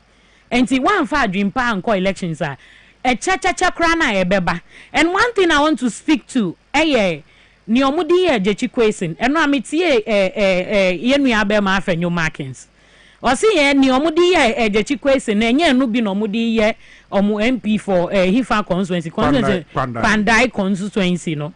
You see, we were in this country papa mo trini sa to the extent say the court appearance crowd was even every day. I wo kromu ha boni ben na papa ni ye. Enti ade omo ankasa president bi omo asset ya to ho. E na asan ye den adani nechi a ebu omo. Is it a payback time? Why should it be a payback time? Me no nyina ye kwa sorry. Ana wo kwa sorry. So kwa sorry. Enti nia wo de beye wunua no dachi bia obi nso de beye den. O de beye wo. Okay. What you say? So it's not a payback time. Eye mrane na ya hihye ne sa. Enti so obi kosua law. I understand say ye nyina ye call with the same law school na. They teach us the same thing. Enti say kojo a judge at that time no so nia ye kire no article 96 ye mfa ne say 96 ah ono so sa article 96 no so ano no so gina ye de ye na ade. What you see? Okay. So there is no way MPP should say yeah shed down na yeah ana bibisa, but the law is the law. Omo justice to kuno a obedi omo woman organizer ne kan ye. What you see? And if the law justice talk on na or chief justice. Yes, that's what I'm saying. Chief justice of the Republic of Ghana. Na onye woman organizer. Let us not pretend. We've seen pictures of her holding party, MPP party paraphernalia and all those things. Okay, but what we've seen pictures. Okay, what you see? We've seen pictures, and even her conduct shows. There was a time she was even speaking, John Dramani Mahama was speaking on radio or so TV like that. Her facial looks alone towards the president tells you that no, Mami we baby ofri enkrofona kachi angaza. What you see? So exactly. She was on the side of the exactly, and she was. And in family by it wasn't the MPP who was defending her. Did you see any Ghanaian defending her? No. And but the MPP are Ghanaians. They are Ghanaians, but say they are tagged with a particular political party. Okay. The fact that I am speaking here as an NDC member, there is no way you go out and say I am an MPP member. No, because me did be actually utra me moja ebepie, me didi kra me didi NDC. I'm telling you, me coach oba na me bisa choba we wan dia na enye NDC ni dia me to aduane no. Yes. Wow. That is it. You see, when you join a political party, you do your things like them. Okay. What you see? Okay. So if today we join the NPP, their symbol is elephant. So therefore, everything you do, no, that symbol no reflect in you. Okay. And you are not surprised they will be in parliament and be shouting. You see, because they are behaving like their symbol, and we also behave like the umbrella.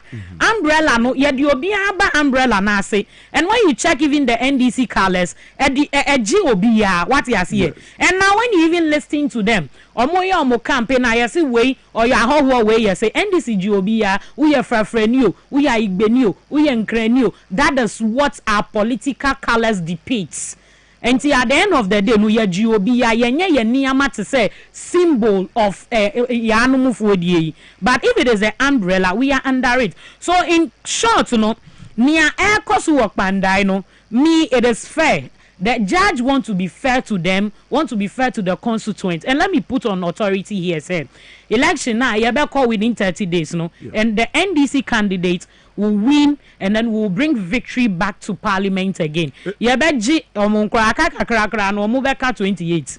Now that there has been a stay of execution, it was Tamale High Court as so do you still think 30 days High Court and the electoral commission will be organize these elections? Oh, it can be organized. Why not? And then I end to mean it can be organized. How about the stay of execution at High Court? If they don't understand, they can be sleeping in the court morning, afternoon, evening for that. But the law is the law, like I stated early. Okay. So let's go for another rerun. And ye na se ni obe winning on a fair grounds no nipa no we winning ye na se omo MPP candidates in the best winning bioma. That is a decision the people of the constituency have taken. Okay. What he has here. Okay. But aside that, to me say they have gone to court to appeal and our BBC we will not go for that election. Since the judge has passed the law, then it is mandated on the NDC say nia ye beye bia dia cause election e win power. E dia be kan ye nua no mo ɛwɔ parliament ne ho no yɛbɛyɛ because there is a lot Ghanaians are looking forward say yɛdi majority ne yɛbɛyɛ den ɛbɛyɛ ɛdi amo mo ma Ghana afa ne ntoma pa yɛ den efra give to me that semester about home I mean N.K Ibrahim afede kasami senator nka afede dem afede me che nka Ibrahim looking at this case at Tamale High Court ɛdi abano si yenkoto abane nyina ho no ensem ni bia ye the NDCPC di ko ne say basa yokrasi wo collation center ho ene niema bia ensene mfata ne ba ye does it mean say now ye to aba bia na basa ye si wo collation center wa betimi dia court ma court declare ma say yenkoto aba na fofora na alright menia meda wase ma memfa wafe di kese enso na menchia ahwefo ne yatiefo a omo hweti en Ghana fa na nyina mame so enchia His Excellency President John Dramani Mahama anokwa President Mahama shoko Ghana for pa mbukra meti ha medwene ho kra menti ase okay na me wo gidie se President Mahama be ya ade but said ye was say aya ade abro so no je say wo dwene ho kra wonti ase okay na papa no Nyankopon hira e wo no mu na mame so emfa akonye na menchi enchia the Chief of Staff anokwa ohwe Chief of Staff in the modern bo the connection with the president yes. And this massive economic transformation in our eba. Okay. Ohwe na ho brasie said you all the ministers na relate and all the appointees na relate ya. Amate se bibia ekoso connection ekoso enti se ne ye bo President Mahama Baswa was here esime ehunu say Chief of Staff no so no so e bo ne ho modern pa nya nwa 2015 President Mahama e fa no Chief of Staff and ne wasan pa ba wa ye ne Chief of Staff yes baby strong kokrampo e den e woni mo okay na menua me like I'm speechless what is actually going on is a me kasakura insi the kasakura is you see the causeway at the moment should be an advice or lesson to all political parties in this country okay say ma to me a 2 minutes there obetimi akra the ope bia na kai hunu say 2 minutes en koswa nkra forever na MPP for enim say 2 minutes Ghana for edema wo mo 4 years 8 years no wo me koswa manekra mo tina de mo pa bia no wo maye e wo krom ha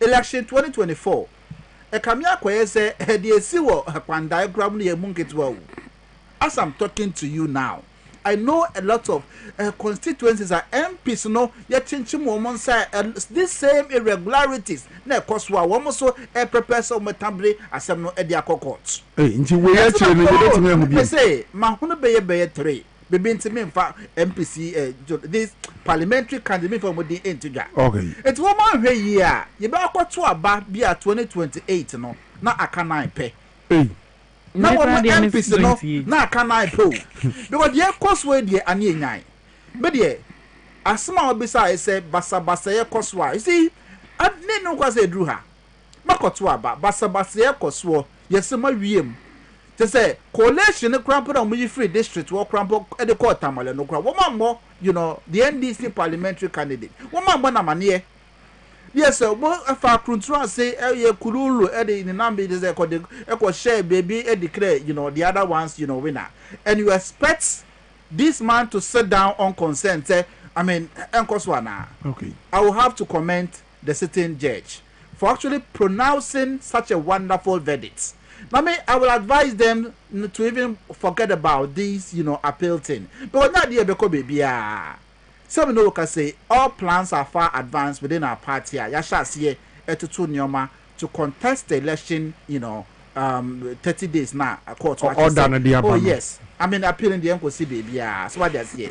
And then who you mean one crown parties and me dream crown say the minority believe the minority yes most president be there to say ye to aba na basabasa ye nya si ana say wa utimi koye basabasa ye kra na akire okoko to a ye nullify the whole your friend saying election the course one because osha pandai e 152 constituencies e move 41 sorry police centers e move 41 police centers ana Daniel Wakpai who was the PC 2024 parliamentary elections across Pandai and all the koi then the see as abedi ya nullify all the 100 52 polling centers voter a course or why you see young Konyango to Abanina. Yes, and say, the parliamentary candidate no tabid assembly at the high court. Yes.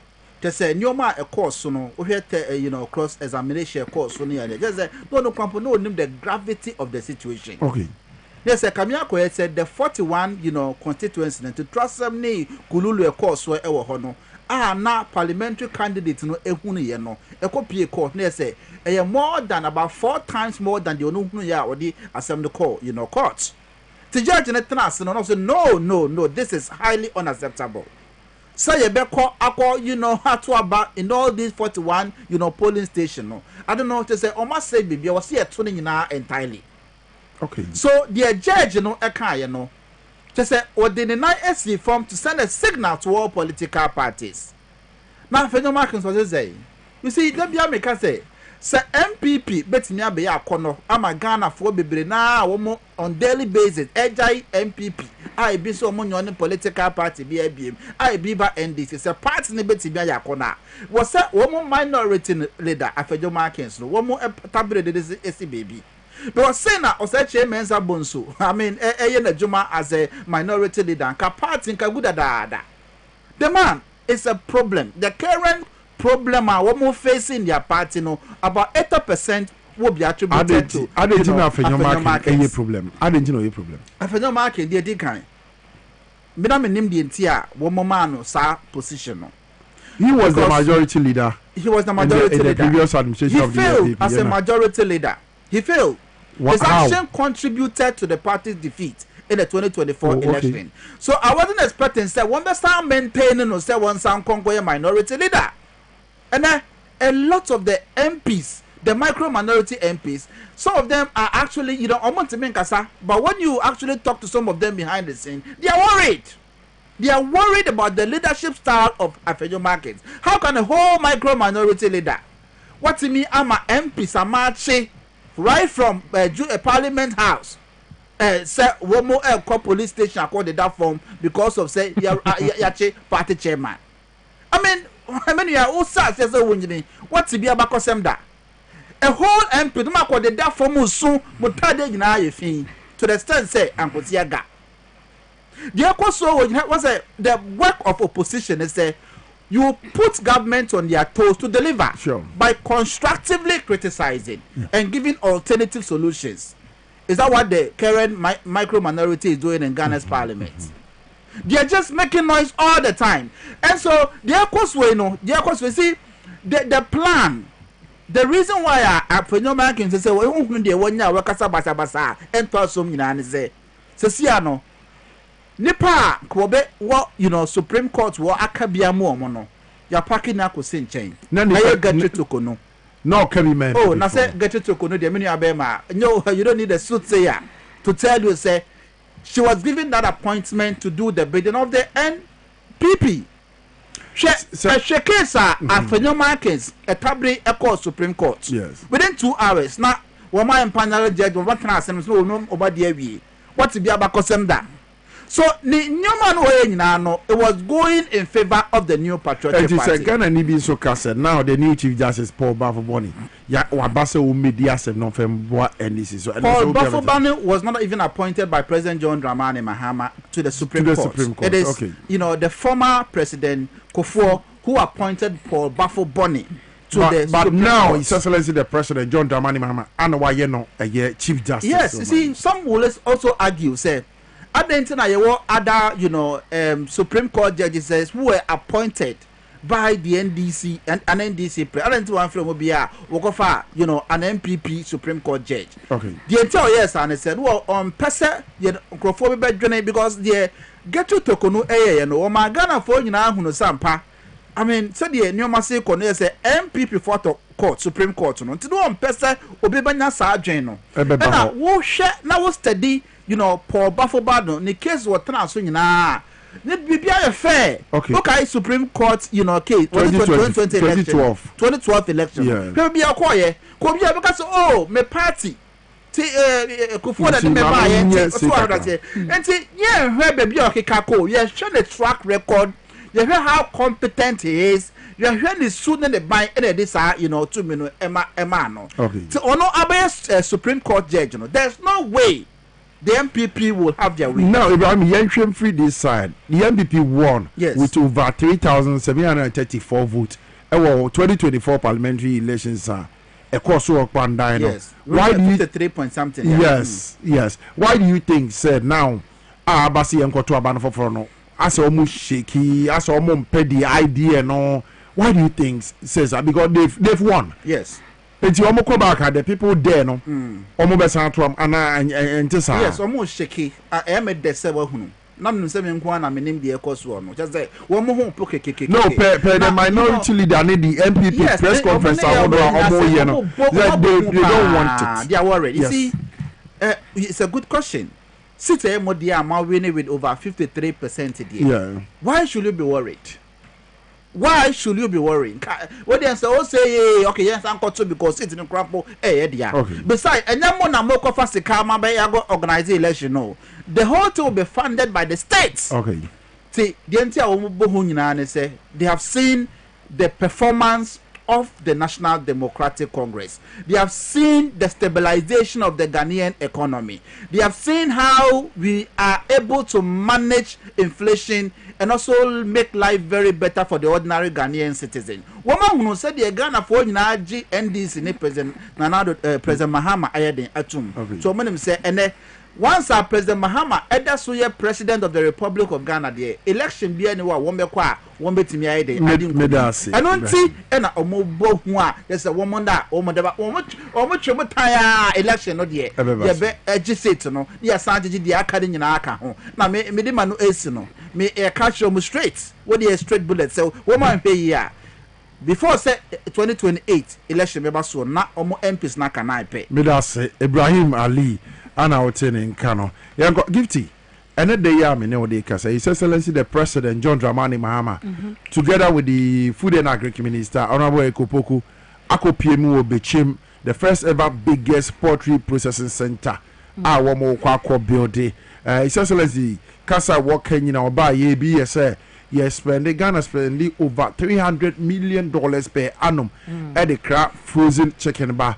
And no can be na or nyas ada ye so ne say oba wo de nkokon ketenkete ebe ba ye benye no ye fie ye mantem ye mpesu aso ye patem say ebe ye na sika twitwi dia ye kra e de kokra sa frozen chicken yi bai ye timi artiso sa poultry processing center yi impact be na ususu say ebe be make wo bra sa nkokon ketenkete ne ne yi so aba ebe boa Ghana ye nduane sem many amedasi but before no let's look at a few analysis agriculture sector no. Okay. Before JM took over. Sure.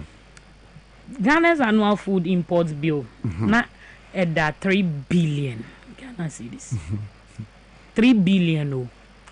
Annual dollars. $3 billion. Dollars. $3 billion annual. Hey. And all that has to do with rice, food poultry. Importation. Yes.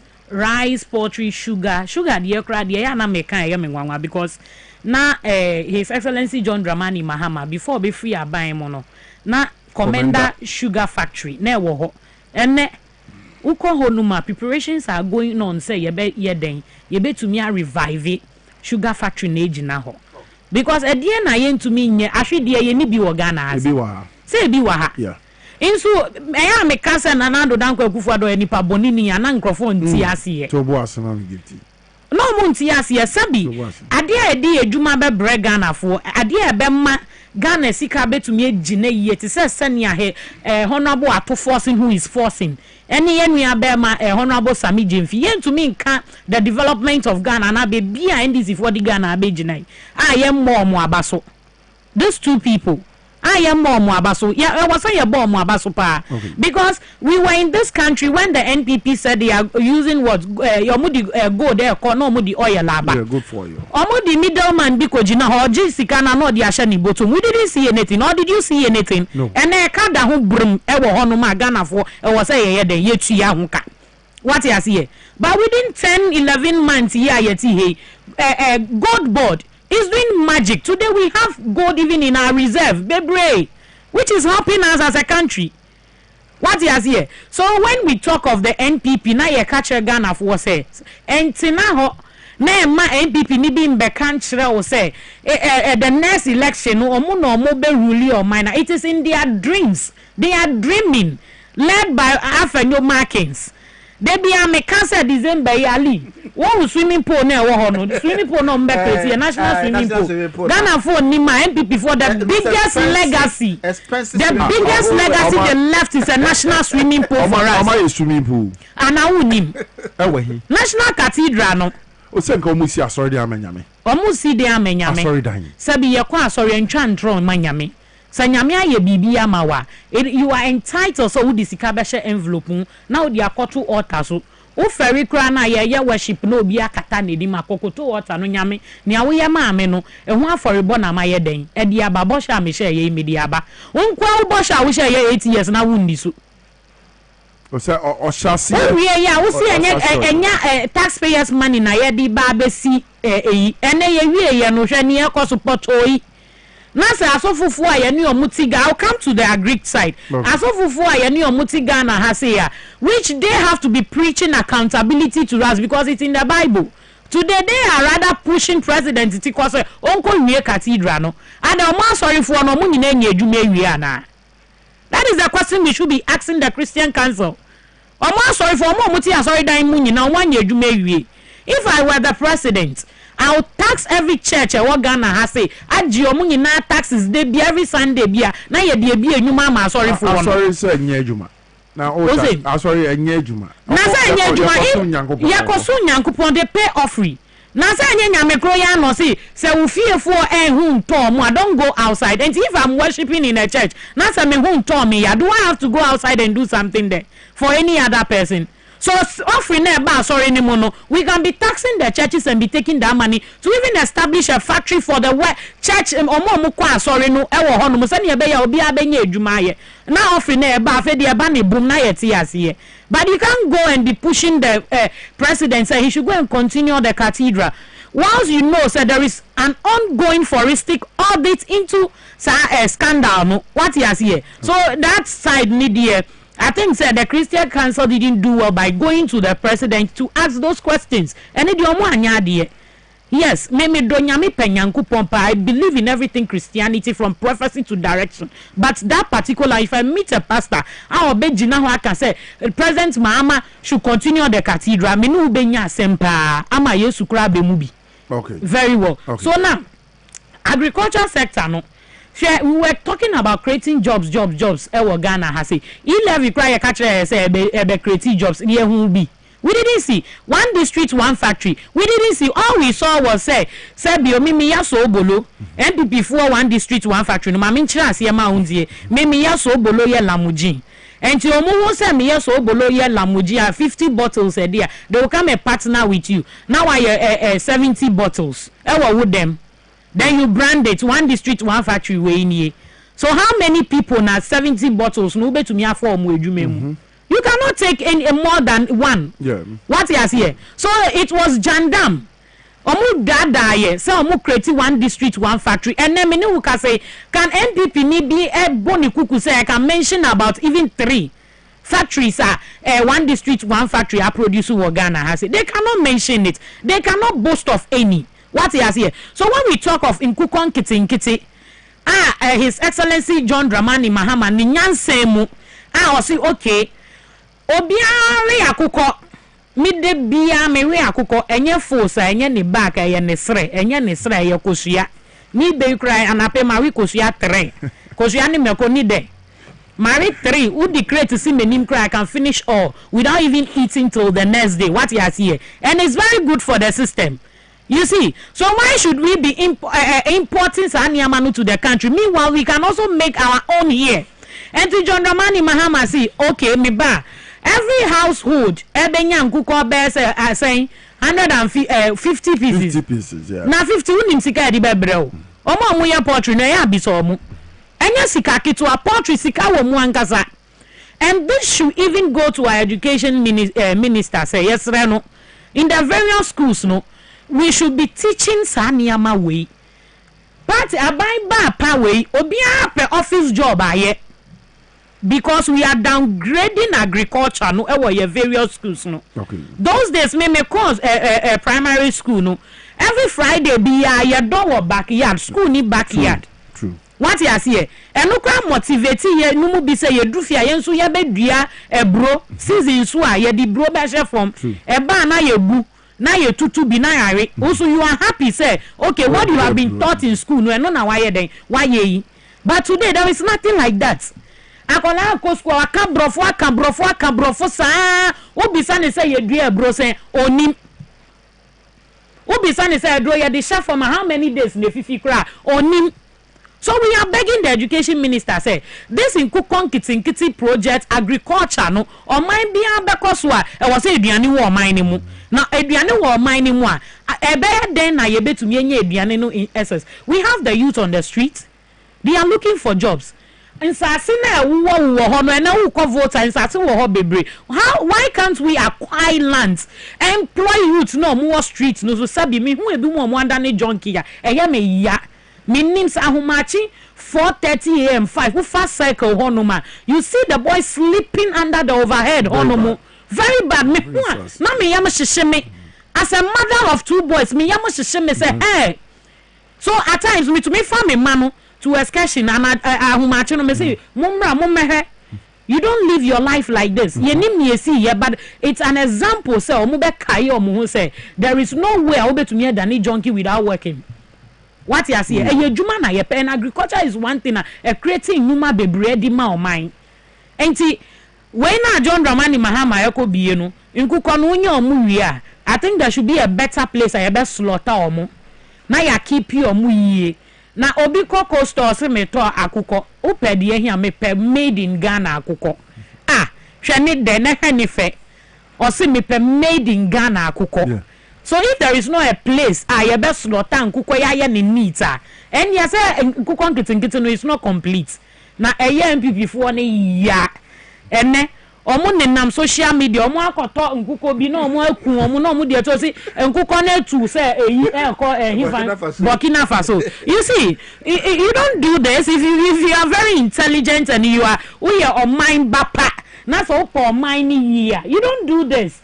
Sabi ni awa buy na ntumi anye no obi aba no ya you clap for the person na ka kire ni say why ya die eno so na MPP fo ni behwe e dia ka say yen crofo ebo NDC fo aba so then we are changing the narrative of politics. What you see but enenu MPP need to mean jina ho en kan kire me say I want to change the narrative of politics. In what way? Okay. With your lies? Okay. What you see? So John Dramani Mahama is a visionary leader, and then Nyoko Yeyi, I tell you, there is a lot of countries who are going to look up to him, and no wonder he goes out there and speak. Then everybody will give him a standing ovation and clap for him. Says, see, Ghana doesn't only have a president, but Ghana, Africa has a president. Medasi, give to Medasi. Ibrahim, usum say ne, and then they are became for. President the Asoko form na fe yesi poultry processing center kama na fe nkokon ketenkete wo mu nyini si ebe kuom si ebe yom sei etimi aboa sa se me dey na work and fa we dey mestre me president wada Roma say wo hwe me ana so bebe no wo hwe wa ekokon ketenkete no me krom sampa fo say wo mo so nya bi a ko mo pe processing every municipality in district more than any medu here sample go target and money ya processing center yes am go be sample okay any bi sun ko total region le obi a printing ya ni region and ya total region enko agbozumeni e strong beni keta municipal fo nyina what is here even ya NK uko social media there be marker man can be a your excellency be bro kwa pe mai yes so masa obi ade ne more ready am for more akwa now more okay but when him see the most interesting aspect of this whole thing is say because social media omo now say these projects am social media the settle go to social media look at these projects are more airline she will break home na ko ready comments Ekamia Koye say more than 99.99% of the commenter Banunano supported the initiative of the nation builder, the man with vision, President John Dramani Mahama. Now Misro Esuma MPP. Because these projects, so they may say Bao Mesebe Society. It's me society near to me. I mean FPD and markets, local market with at least 70%. 1 year. I mean, President Mahama, 1 year demonstration and Krofobe in Krumha. So President Mahama, the presidential limits on 4 years. And I said, 8 times. 2 times. But the best of what was to be. Now, me makano on several occasions. See, President Mahama, Eobia, 1 person, 1 boni dimboni. Sebia, me sako, another term I can't say the oko, Cote d'Ivoire, Eko so ho, apra, development be oko so la san watara so but say oko biem, was sa constitution. Also on pe sadim boneno. But ye Ghana for me say me masha se ne nkrofo kasa. Said ye dear was here to me a force President John Dramani Mahama. No sign to also be because he papa the vision what they ban and what day 4 years no 1 year and so yeah because with this less than a year Shanyoma warrior ye buy ye not unemployment rate ye free abemo somewhere around 2016 now unemployment rate 8.4%. And Crofoi every abemo and then number 15%. Omoba in your mind can in your moment me am webi. You only buy and say napco. Napco no crampono, nakatuan and 700 Ghana cedi. And non poor woman to me and chia. Obi a university to Accra Brabo, Kumasi Brabo, 700 Ghana cedis a man, yen a bit in yae. And so a no crampono then just sustainable. At the end of the day, no, napco no, echo buya. Akachia was so much here, these graduates come on to me and chia. President Mahama so obey or create sustainable jobs, decent jobs, and this Akokwan kitten project, 1 year, a bet me create close to 2 million jobs, and son of President Mahama time so obe fair bemo. Okay. So I was here Bonabaso, Ghana for I was here Bonabaso, the economy day dollar abafom, baby boy for more benefit pa a MPP for. Would you didn't come more Sumasia, woman cannot create actual communicators, or better not the radio TV is no obey I mean, Kona Honwaka, oh, Charlie, said you must say, quay dear. And you might call ye pow. Baby, no, they count, sir, almost send me. Someone assurance from me, say, Metsimiama or Mabeka NDC communication. Woman, every party no more. Because said in your must say, Kono, and net of yourself, President, another MP betting about Bemo in the next 30 years to come. Wow. Oh, no one should tell you this. 2 years. No one should tell you this. And somebody, Kikako, alleged now, yes. Almost all the communicators, yes. Yes. Woman, your platform, be almost and this MPP better be 42 years. Better way. I didn't know more cancer. See, the political environment now, GMD ban on what thing. And what is it?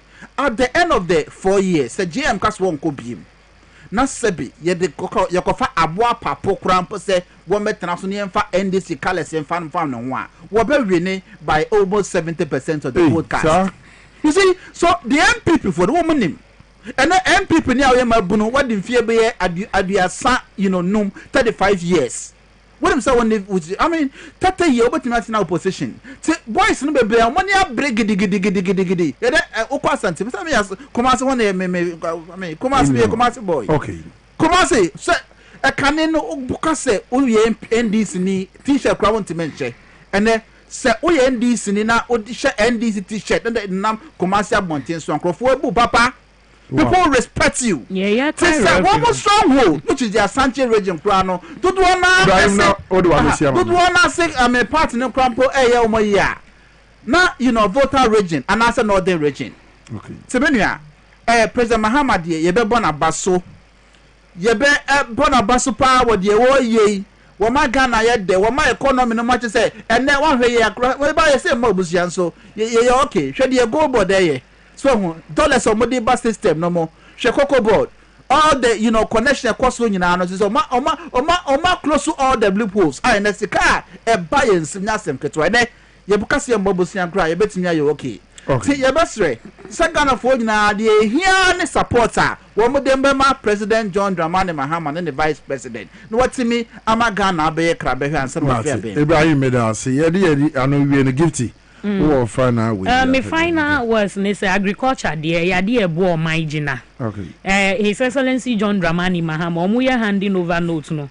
Now food inflation. Nam 28%, but as in October 2025, 9.5%. Yes. So John Dramani Mahama has done so well with the help of the Greek minister. Na many traso krakrano. Yes, Ghana for nyina say. Omonta His Excellency John Dramani Mahama echi. Na Obama wo fia oye. Na Obama wo fia no oba nka ne ho adwuma na ensimu. Na oba Professor General no opoku agima. Ono no tan echi a adwuma ne yeden. Ekosu yie. Sebi John Dramani Mahama de nensa boni kuku aka se turumu de onji ntumu wo Ghana nti na okofa oba se onye ne vice president no nene mo hwase ne Ghana aye fe edwuma akoso ena okọ aboso kan ya omo se omo atete omo niama no so by 70%. Aboso kan for na kan by 70%. Yes, aboso for kan for na kan we re ya o. Ade 100 series say be 30 series o. Omo anomu kan wa se o, omo anomu si o. What you say? Omo anomu si o. And that should tell you say John Dramani Mahama no person obi ahoto no e wo man ne mu. Enti na ho na MPP ni bi amedada was so say beji MPP oso no aboa party card. Na emomu pe party card papa agia eye chinie na kope chinie no branches bi a wodi wo bedom omoche na echi na Friday no ye koye maami eyie. May your baby, we learned some of the things from her.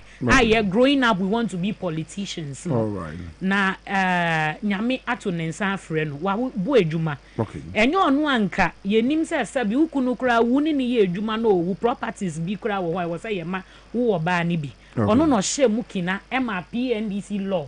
Omo pass yes obema oni obate wa ware no nkra according to the law no na oni ne woba no owu a e wo so wonya property ni bi se ne be ya obetumi ahenkola no ene wadane nechi a kire ye echi na moma ye nyina yemfa ye ho na yenkogya omo na ye ma ne kra bia krakra e wo Independence Square ne ba ye maame ye nua ba Dr. Zaneto ono nso e wo ho no mo obo ne ho modin pa echi na no muma ye nyina ye nkogya omo na enye fe wa ye edwuma e de aboa Ghana. Very well. Gift ye nam bedeni a national communication team member the man NDC amanyoko no Samson Ibrahim Ali a national communication team member the man NDC amanyoko no very for madam ase say modern margin chebe boa dwumadi e na no penso Dwaboase ya. Okay bisia a na bre ne ma kwan na ye de enenso Dwaboase dwumadi ni nyina aba no awie ye power 97.9 FM na TV SYZ so but before I be kono birthday ba kominu bi wa ha me team free or sharp na free King Nicholas and so metna say na power mid morning on TV more information yen. Happy birthday to Linda Latte, a wonderful happy birthday going out to you Linda Latte. Enjoy your day and stay blessed. Young court you this one so happy birthday to you. We Bernard Mensa. Nyankopon sha na onyo kese na nia odun sabe sombia no enye nsha fe ma Bernard Mensa. A wonderful happy birthday going out to you. Abusha ahana bre no ade yesi na ye de Dwaboase dwumadi nyina ewie. Nemu Franco Trading Enterprise bra.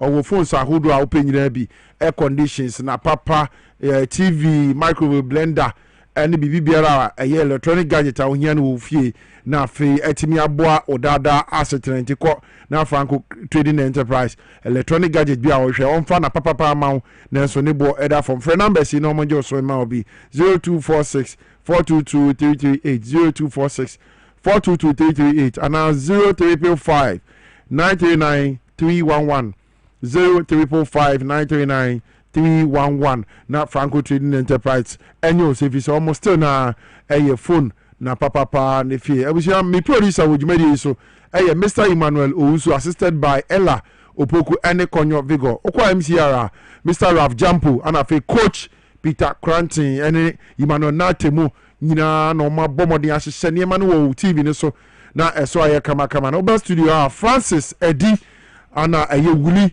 ana ɔmo gyina cameras n'akyi etwa dwumadi kamakama ɛde maa yɛn technical support ɛyɛ Desmond Sowa na emom de otwi yɛ nim na yɛ nim ɛda hɔ trontontrontonton yɛde bɛtena TV so edi dwumadi maa ne din ɛde Elizabeth Tego ano no otwi yɛ nim midin ɛde N.K Obrempong the grassroots president Nyankopɔn yɛ ademo kyena Friday ɛyɛ bogya yɛ yɛbɛsa ba bɛtena se ne asomo makrama